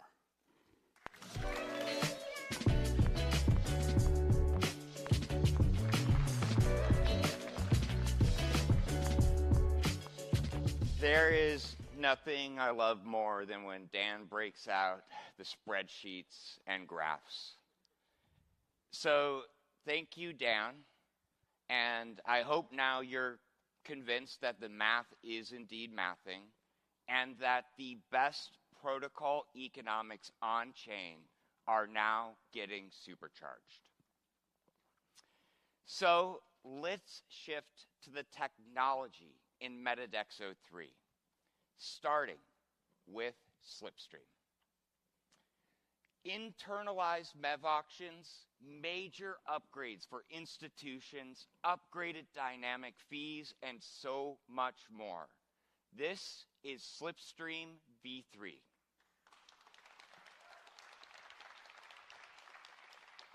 So first, we have to talk about MEV. It has been a topic of conversation in the last week.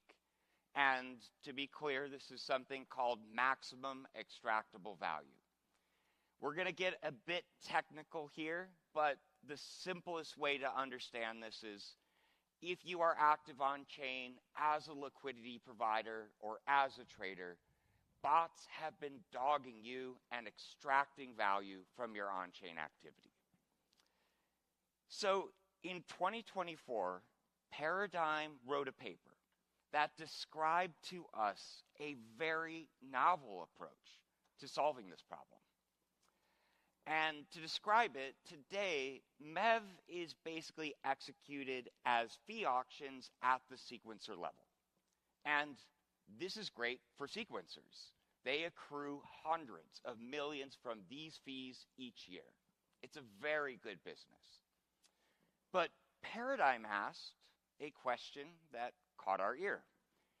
What if an exchange could intercept this auction and internalize it and capture the value it creates? Well, in Slipstream v3, we will be introducing the first internal MEV auction built directly into an AMM. And it is coming standard. So, yes, I think you've started to follow the flow here. This is projected to generate tens of millions in new revenue. And what do we do with new revenue but send it directly into the token and into the active tick? The net effect being more rewards for operators and more rewards for liquidity providers, further deepening our moat. Now, Slipstream v3 will also be the first AMM that is truly optimized for institutions. And this is super important because institutions are coming on chain at an accelerated rate. Slipstream will now be able to offer Robinhood and Citadel style fee rebates and order flow payments. And in doing so, it will be able to consistently offer superior execution to any non-toxic flow coming from institutions like Coinbase. The effect of this functionally is it can win all the flow from these institutions and that this can be replicated for any institution coming on-chain, building a mullet, and distributing on-chain products. And this is so important to us, all of this is built on-chain. Zero centralized dependencies.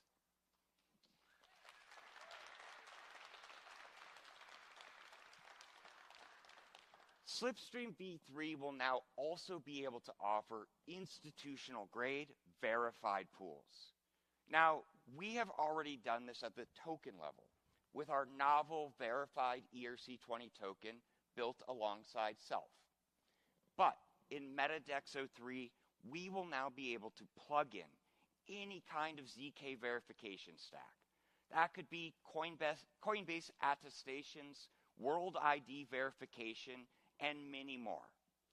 And we think institutions will love this because as we've looked at implementation of verified pools on legacy exchanges, what we see is that they struggle with the ability to build deep liquidity. Now these institutions will be able to tap into the unrivaled economic engine in MetaDex 03.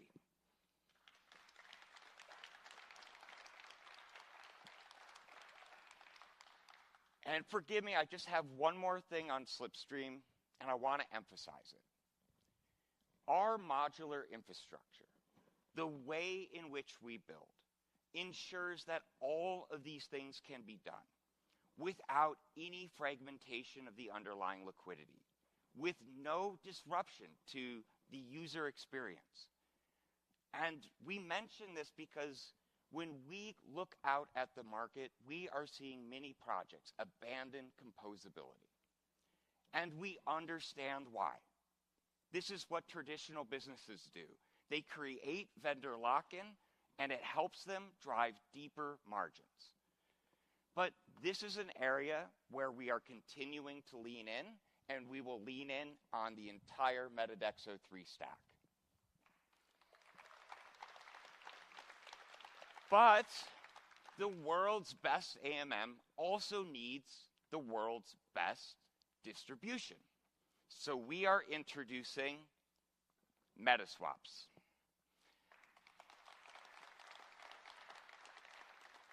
I am so excited about this because this is something totally new. It is a bridge, a cross-chain aggregator, and a swapper, optimized now for the entire Ethereum and EVM ecosystem.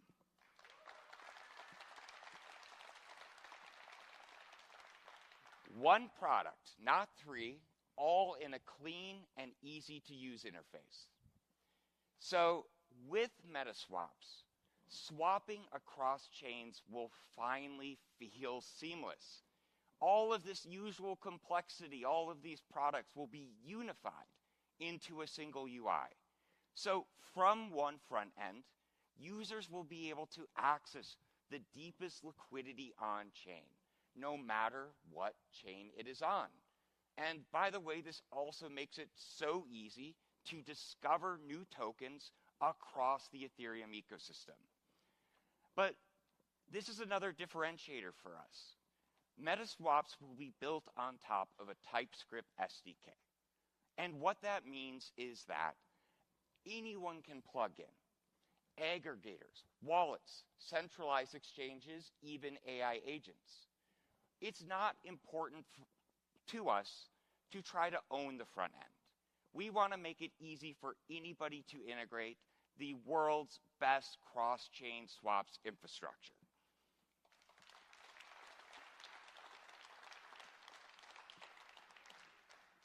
But we also have another thing we want to talk about. Autopilot. With so many new revenue streams coming to MetaDex 03, powered by the innovative Rev and Air engines, we wanted to make it simple and easy for participants to manage, whether they are liquidity providers or token operators. So Autopilot is an all-in-one automation suite built exclusively for MetaDex 03.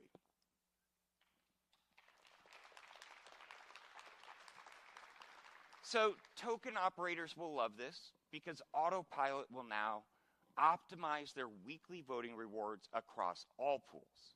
Claim, compound, and yes, finally convert your rewards to the token of your choice, but now from every chain on which a MetaDex operates.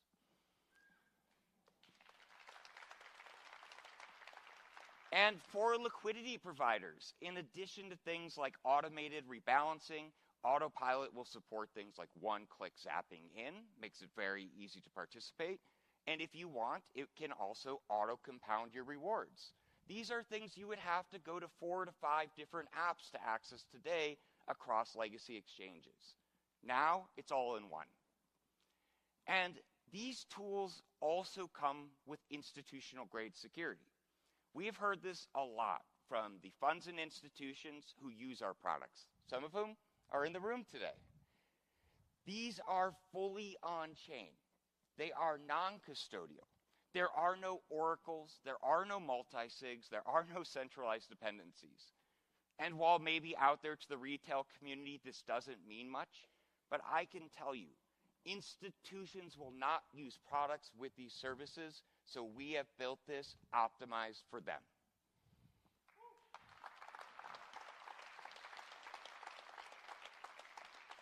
But it's also great because this isn't just available to funds. This is available to everyone on MetaDex 03. But that's not all. In MetaDex 03, we'll have an integrated marketplace to trade locked positions, finally. And your days of having to deal with all those doomed dashboards are finally over. We will have an integrated, institutional-grade analytics page built directly into the product. And I'm sorry I'm just giving you the bullets now because we had to cut like 20 minutes out of this keynote yesterday.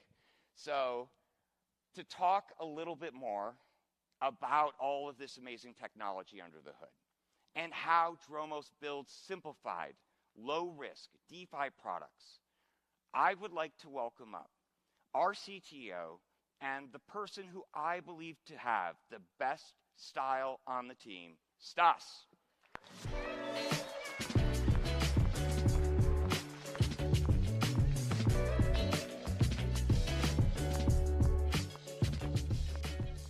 Hello. Thank you. Super excited to see you all here today, by the way. In 2022, we made a bet. We said that Ethereum is all we need to build real-time, first-class DeFi products. Whatever we're talking about, 1 or 12 chains with 18,000 pools or thousands of tokens. Today, we are proud to say that the MetaDex protocols run on some of the most sophisticated DeFi apps that live entirely on-chain. Apps like Aerodrome and Velodrome, apps that need no DevOps, no SRE teams, where security and privacy is paramount, and our uptime is basically the underlying uptime of the L2s.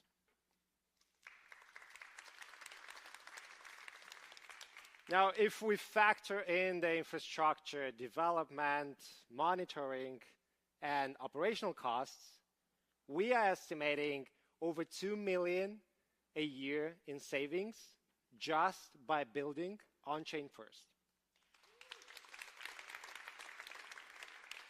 So for Dromos, on-chain means on Ethereum. It is the only infrastructure we can trust with our uptime of our products. It's infrastructure that brings together teams and keeps these teams focused on what matters most. That's why on-chain is just better DevX. Now with MetaDex 03, we want everyone integrating our protocols to experience how easy it is to build permissionlessly and be part of the economy on-chain. Every developer with an access to an RPC can enter and create 24/7 markets plugged into millions in weekly incentives.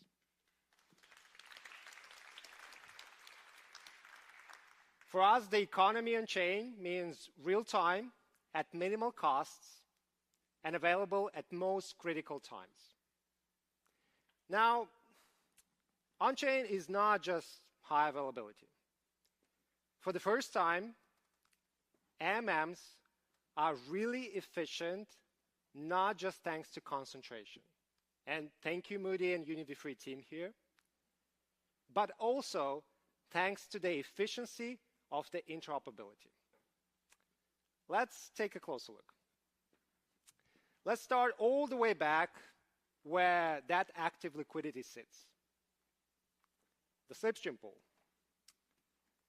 A lot more of them. Well, Aerodrome alone has 16,000 of those, which is very easy to connect on one single chain, but with many more chains.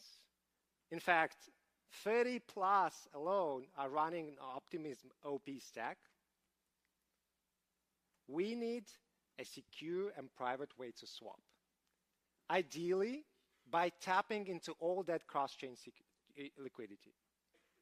We need common infrastructure that scales, never leaves on-chain, and executes through the deepest pools anywhere on MetaDex. We call it the MetaLane.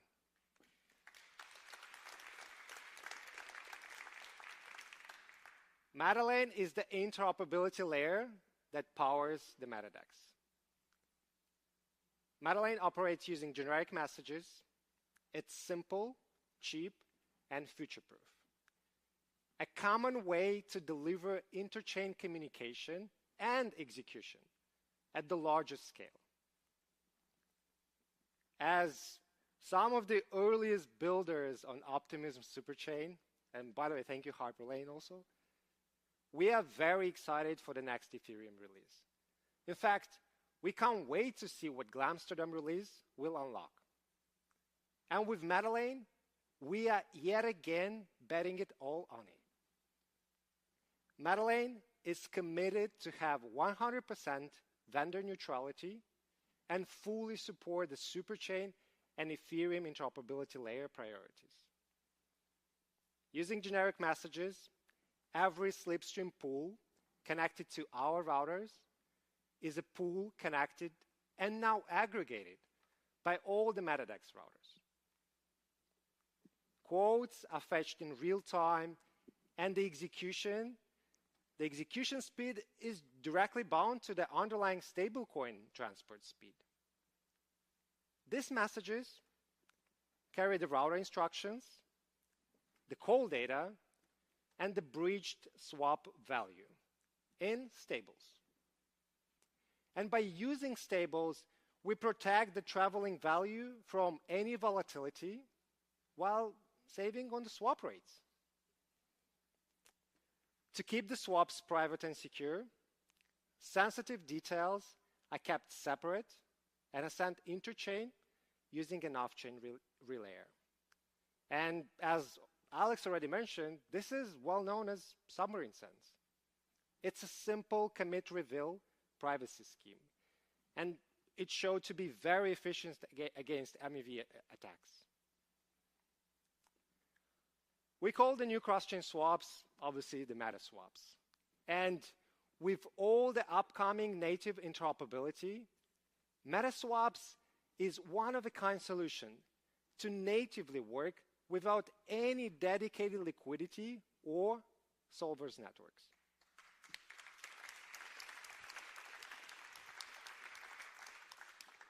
And wait for it, as Aerodrome and Velodrome are the home for over 200 million in different stables, with meta swaps, this capital efficiency goes interchain.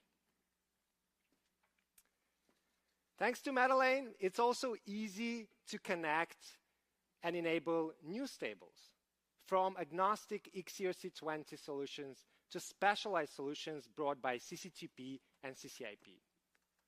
By committing to keep the meta lane neutral, we fully rely on the growing number of stablecoins, their native security and interoperability.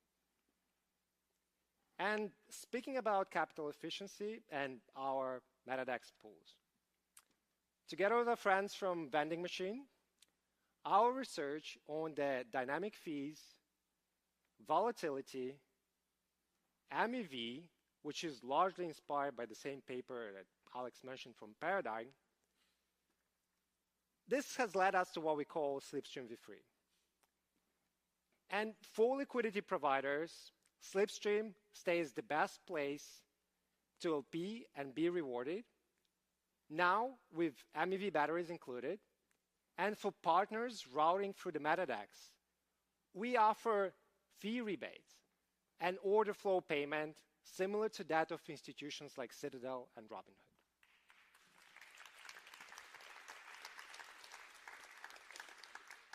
The versatility and modularity of the new Slipstream is able not just to capture, but also internalize the real-time market activity at full, syncing the reward rates and caps of the Air engine while streaming the collected fees straight into the Rev engine.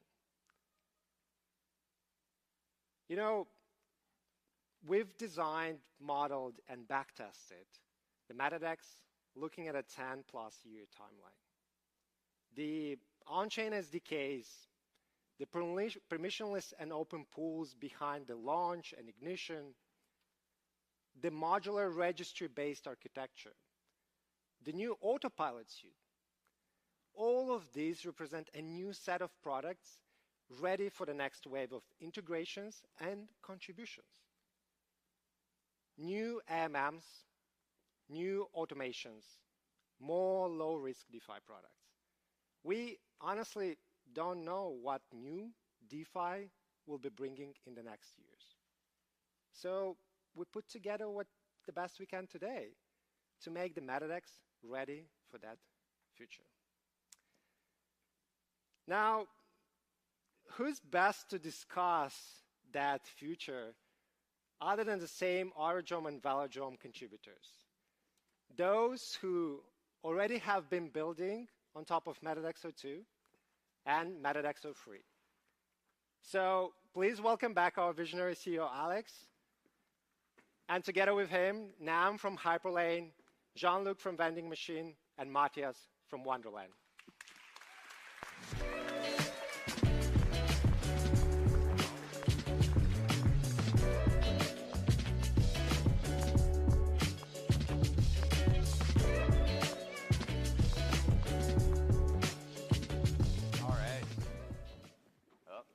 My mic live? Are we live? We're good? All right. Well, I can say for my part, I'm just happy to be sitting down, but especially happy to be sitting down talking to all of you talented devs, analysts who are contributing to MetaDex 03. So I think just to start, would love to go one by one and just hear about how you are contributing to these projects. What are you working on? Should I start? Yeah. Okay, yeah. So I'm Matthias Nielsen. I'm the CEO at Wonderland. We're core developers for a bunch of different protocols, Optimism, Aztec, Aerodrome, Velodrome. And we're doing a bunch of different things for you guys, for the protocol, from relay to some of the voting contracts, some public goods as well that we're working on. So it's a bit of everything. Yeah, awesome. Cool.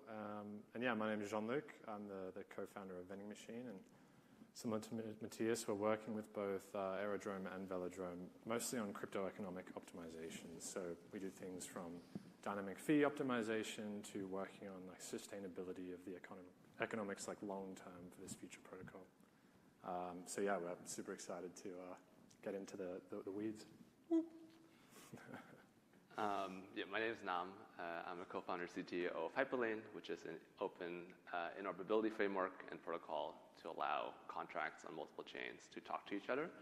And in that capacity, we've had the great pleasure of working with the Drome's over the last year or two on, especially super swaps. And so, facilitating kind of like that kind of part experience across chains is like been one of my highlights so far of working on Hyperlane, and very excited for the future. Yeah, awesome. And Stas, what are you working on? I have a great team and a great group of friends, contributors like Matthias, Jean-Luc, and Nam.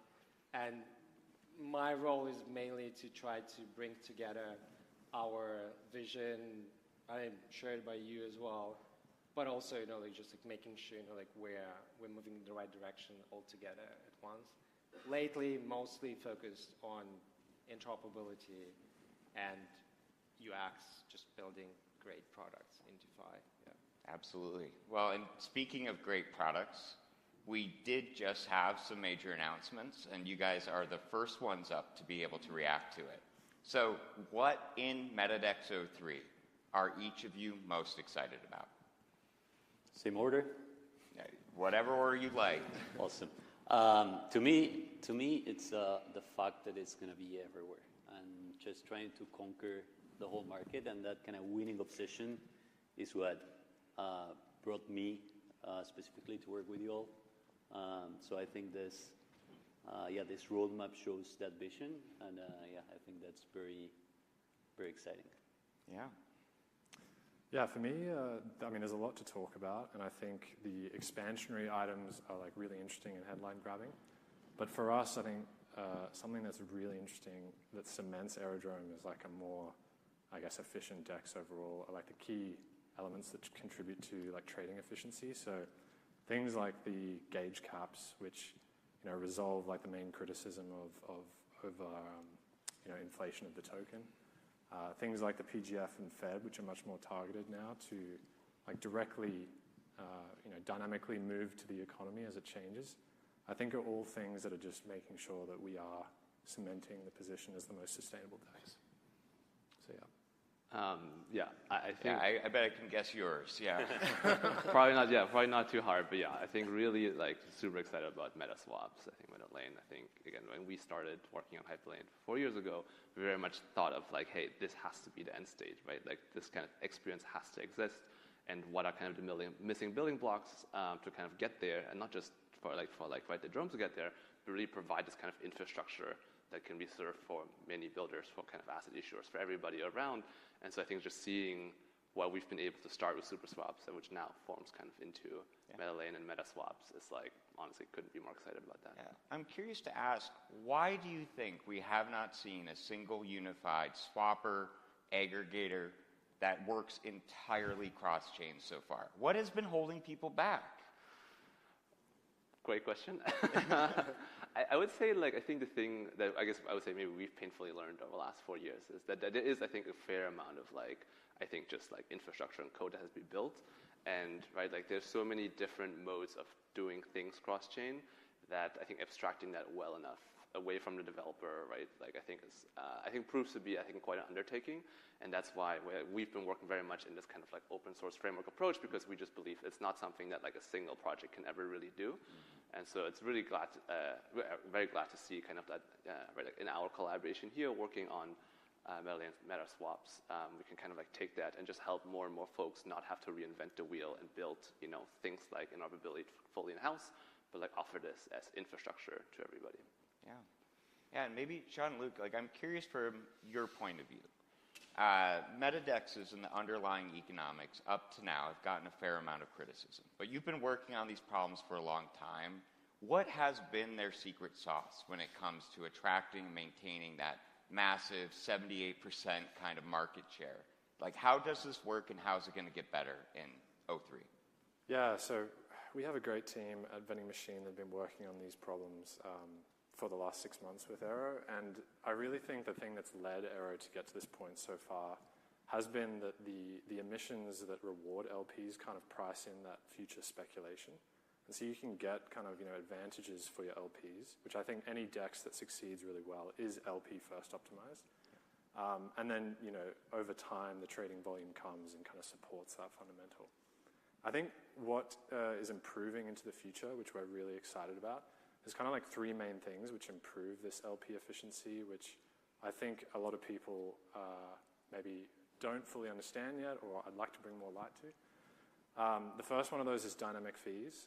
So we've been working to kind of provide an optimized framework for dynamic fees, and we're continually working to make sure that is providing the best environment for both LPs and traders. And I think with DEXs in general, the fee race can be a little bit of a race to zero. And so dynamic fees actually split this up and take advantage that there are different types of traders. So it prioritizes cheaper trading fees for retail traders, and then for toxic flow or for arbitrage, which potentially provides losses to LPs, fees are increased. So what this means is it's a better environment for LPs, and it ends up being a better environment for non-toxic flow traders, which I think is great. The next thing in terms of sustainability is the gauge cap and dynamic emissions. So the environments where traditional DEXs actually had an advantage over aerodrome and velodrome in the past were in periods of high volatility, because trading fees actually scale directly with volume, whereas emissions don't. They're based on the previous week's activity. But with this new dynamic fee mechanism, it means that we will actually be scaling distributed emission value based on trading volume, which I think kind of it really brings aerodrome into that. There aren't really many disadvantages anymore at all. So super excited for that. Yeah. You said it, yeah. So I am curious because, of course, this week there was some big news. You described the core function just now as you have to maximally reward LPs. What happens when you remove rewards from LPs? Well, I think we've talked about it. There's been a couple of people that have mentioned it already today, but it does kind of break the flywheel.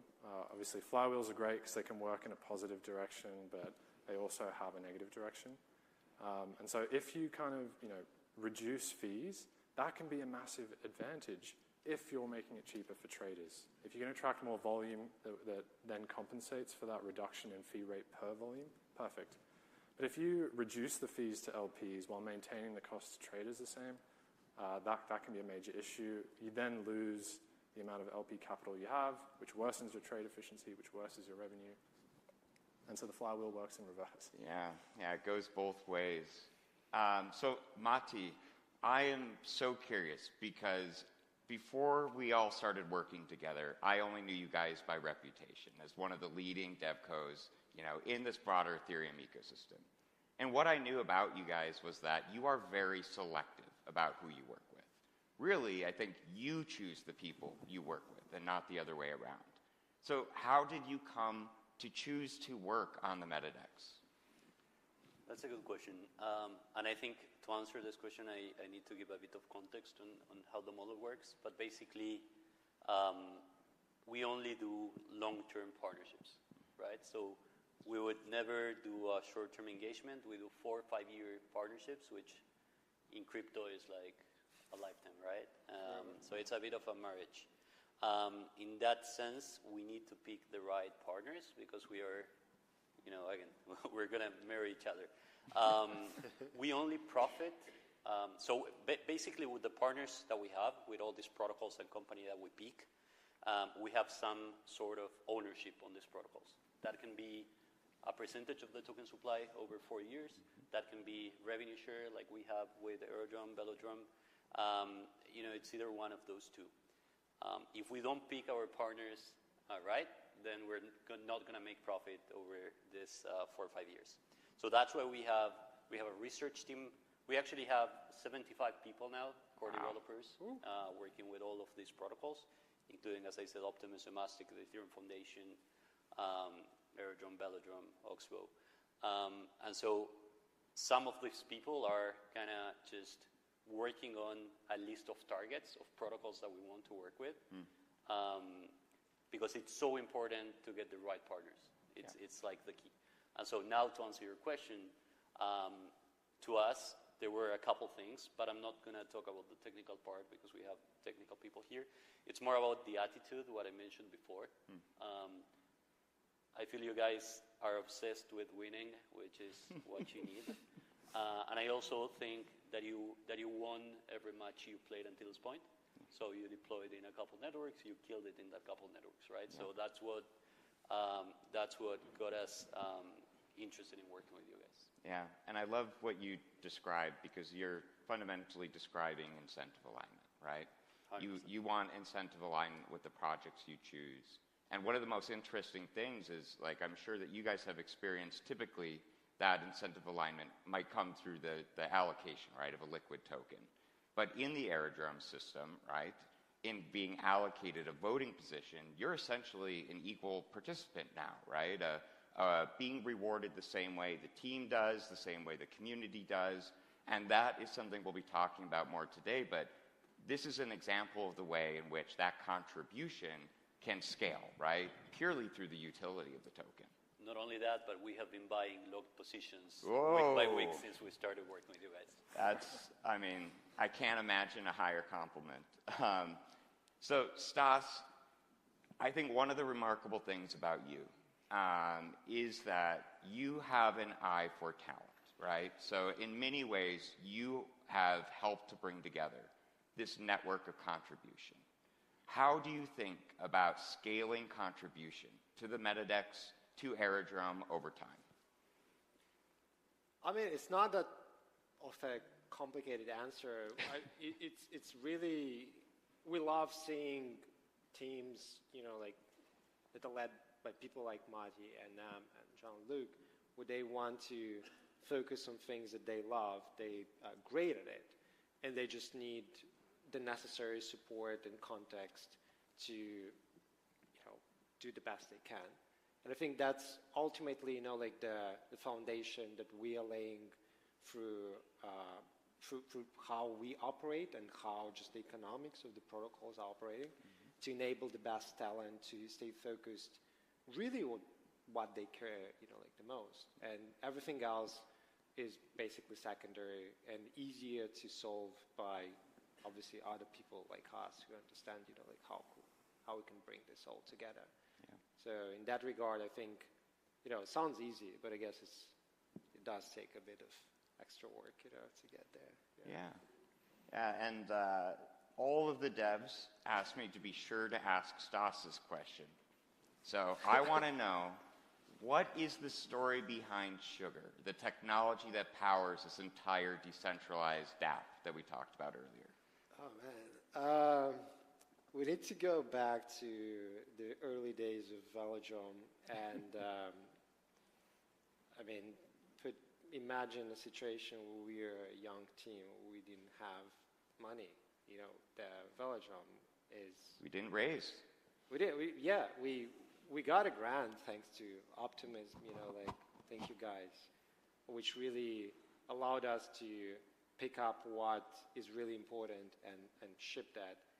But we couldn't really spend much money on, infrastructure, DevOps, crazy technical sort of suspensions, that will allow you to accelerate that fast.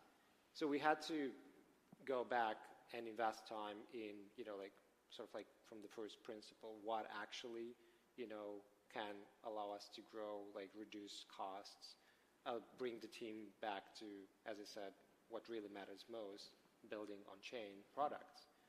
And this is more of I guess a technical answer. Yeah, I want the other one. The alternative answer is I didn't really want to spend time on DevOps. I didn't really want to spend time on monitoring. I have my girlfriend is here. She's great. I want to spend time with her. We have a dog. I want to spend time there. I love surfing. Work-life balance is critical to me, and I guess to a lot of folks who work together with us. And moving a bunch of stuff on-chain and betting on that it's going to scale and it's going to get better, just as I said earlier. We think, Ethereum is going to get a lot better in the next years. So it's worth pushing that way. Yeah. That's the story, I guess. Yeah, no, it's a great story. Accidentally saving $2 million a year, but that's a I like to say we're all kind of accidental builders. We just find something that frustrates us or solves a problem, and we just run at it. So to wrap things up here, I just want to give everybody a chance to maybe just briefly touch on Why do you think it's so important for us to be building on top of Ethereum? Want to start? Sure. Why is it important to build on Ethereum? I think the thing that we are seeing, right, like especially maybe in the last like year, is that there's a lot of excitement with building on chain, and there's still so many like answers about like what does it mean to build on chain, right? Like what are the trade-offs? I think somebody earlier was mentioning it's like, hey, right, like if you want to build, you know, a game, like you maybe can take on certain different trust assumptions versus like if you want to settle like, you know, billions of dollars. And I think really fundamentally a big part of that kind of trade-off is security. And I think Ethereum kind of benefits from that linearness effect of like having been around for a long time and having kind of been built with those values in mind that will always give it its kind of like lasting kind of like advantage in kind of providing what I think Stas mentioned earlier about like being this infrastructure as a service, right? Yeah. And so as I think Ethereum, or like the concept of Ethereum, right, like beyond purely just beyond the L1 and the L2s as well, I think it just becomes very critical to like figure out, hey, what does it mean to be a DEX, a meta DEX in Ethereum? And I think that no longer means, right, like, hey, you are a smart contract on one chain. It means you are this kind of like, right, like amalgamation of like contracts and participants that all be connected, hopefully through, you know, MetaLane. Yeah. But yeah, that's kind of, I think, part of the big reason why I think something building on Ethereum makes so much sense and I think works for what we're trying to do here. Amazing. And I will time warn, so we're going to need short answers from the last two, but Ethereum needs more good sound bites, so give it a shot. Here we go. Well, yeah, I think from my perspective, they're just very careful the way that they build. A lot of other protocols have optimized for scaling or other, you know, specific advances, but they are remaining very true to their original values of like that cyberpunk nature, which got everyone into crypto.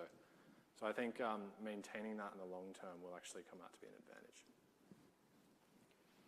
And I'm Argentinian, so I come from a country with a shitty economy, fucked up politicians, and Ethereum was the only way out. And that's it. Ethereum is the way out. I think that's pretty good. So thank you all for being here today. Thank you for your contributions. I am so excited for what we're going to build together. So let's give them another round of applause. Thank you. Thank you.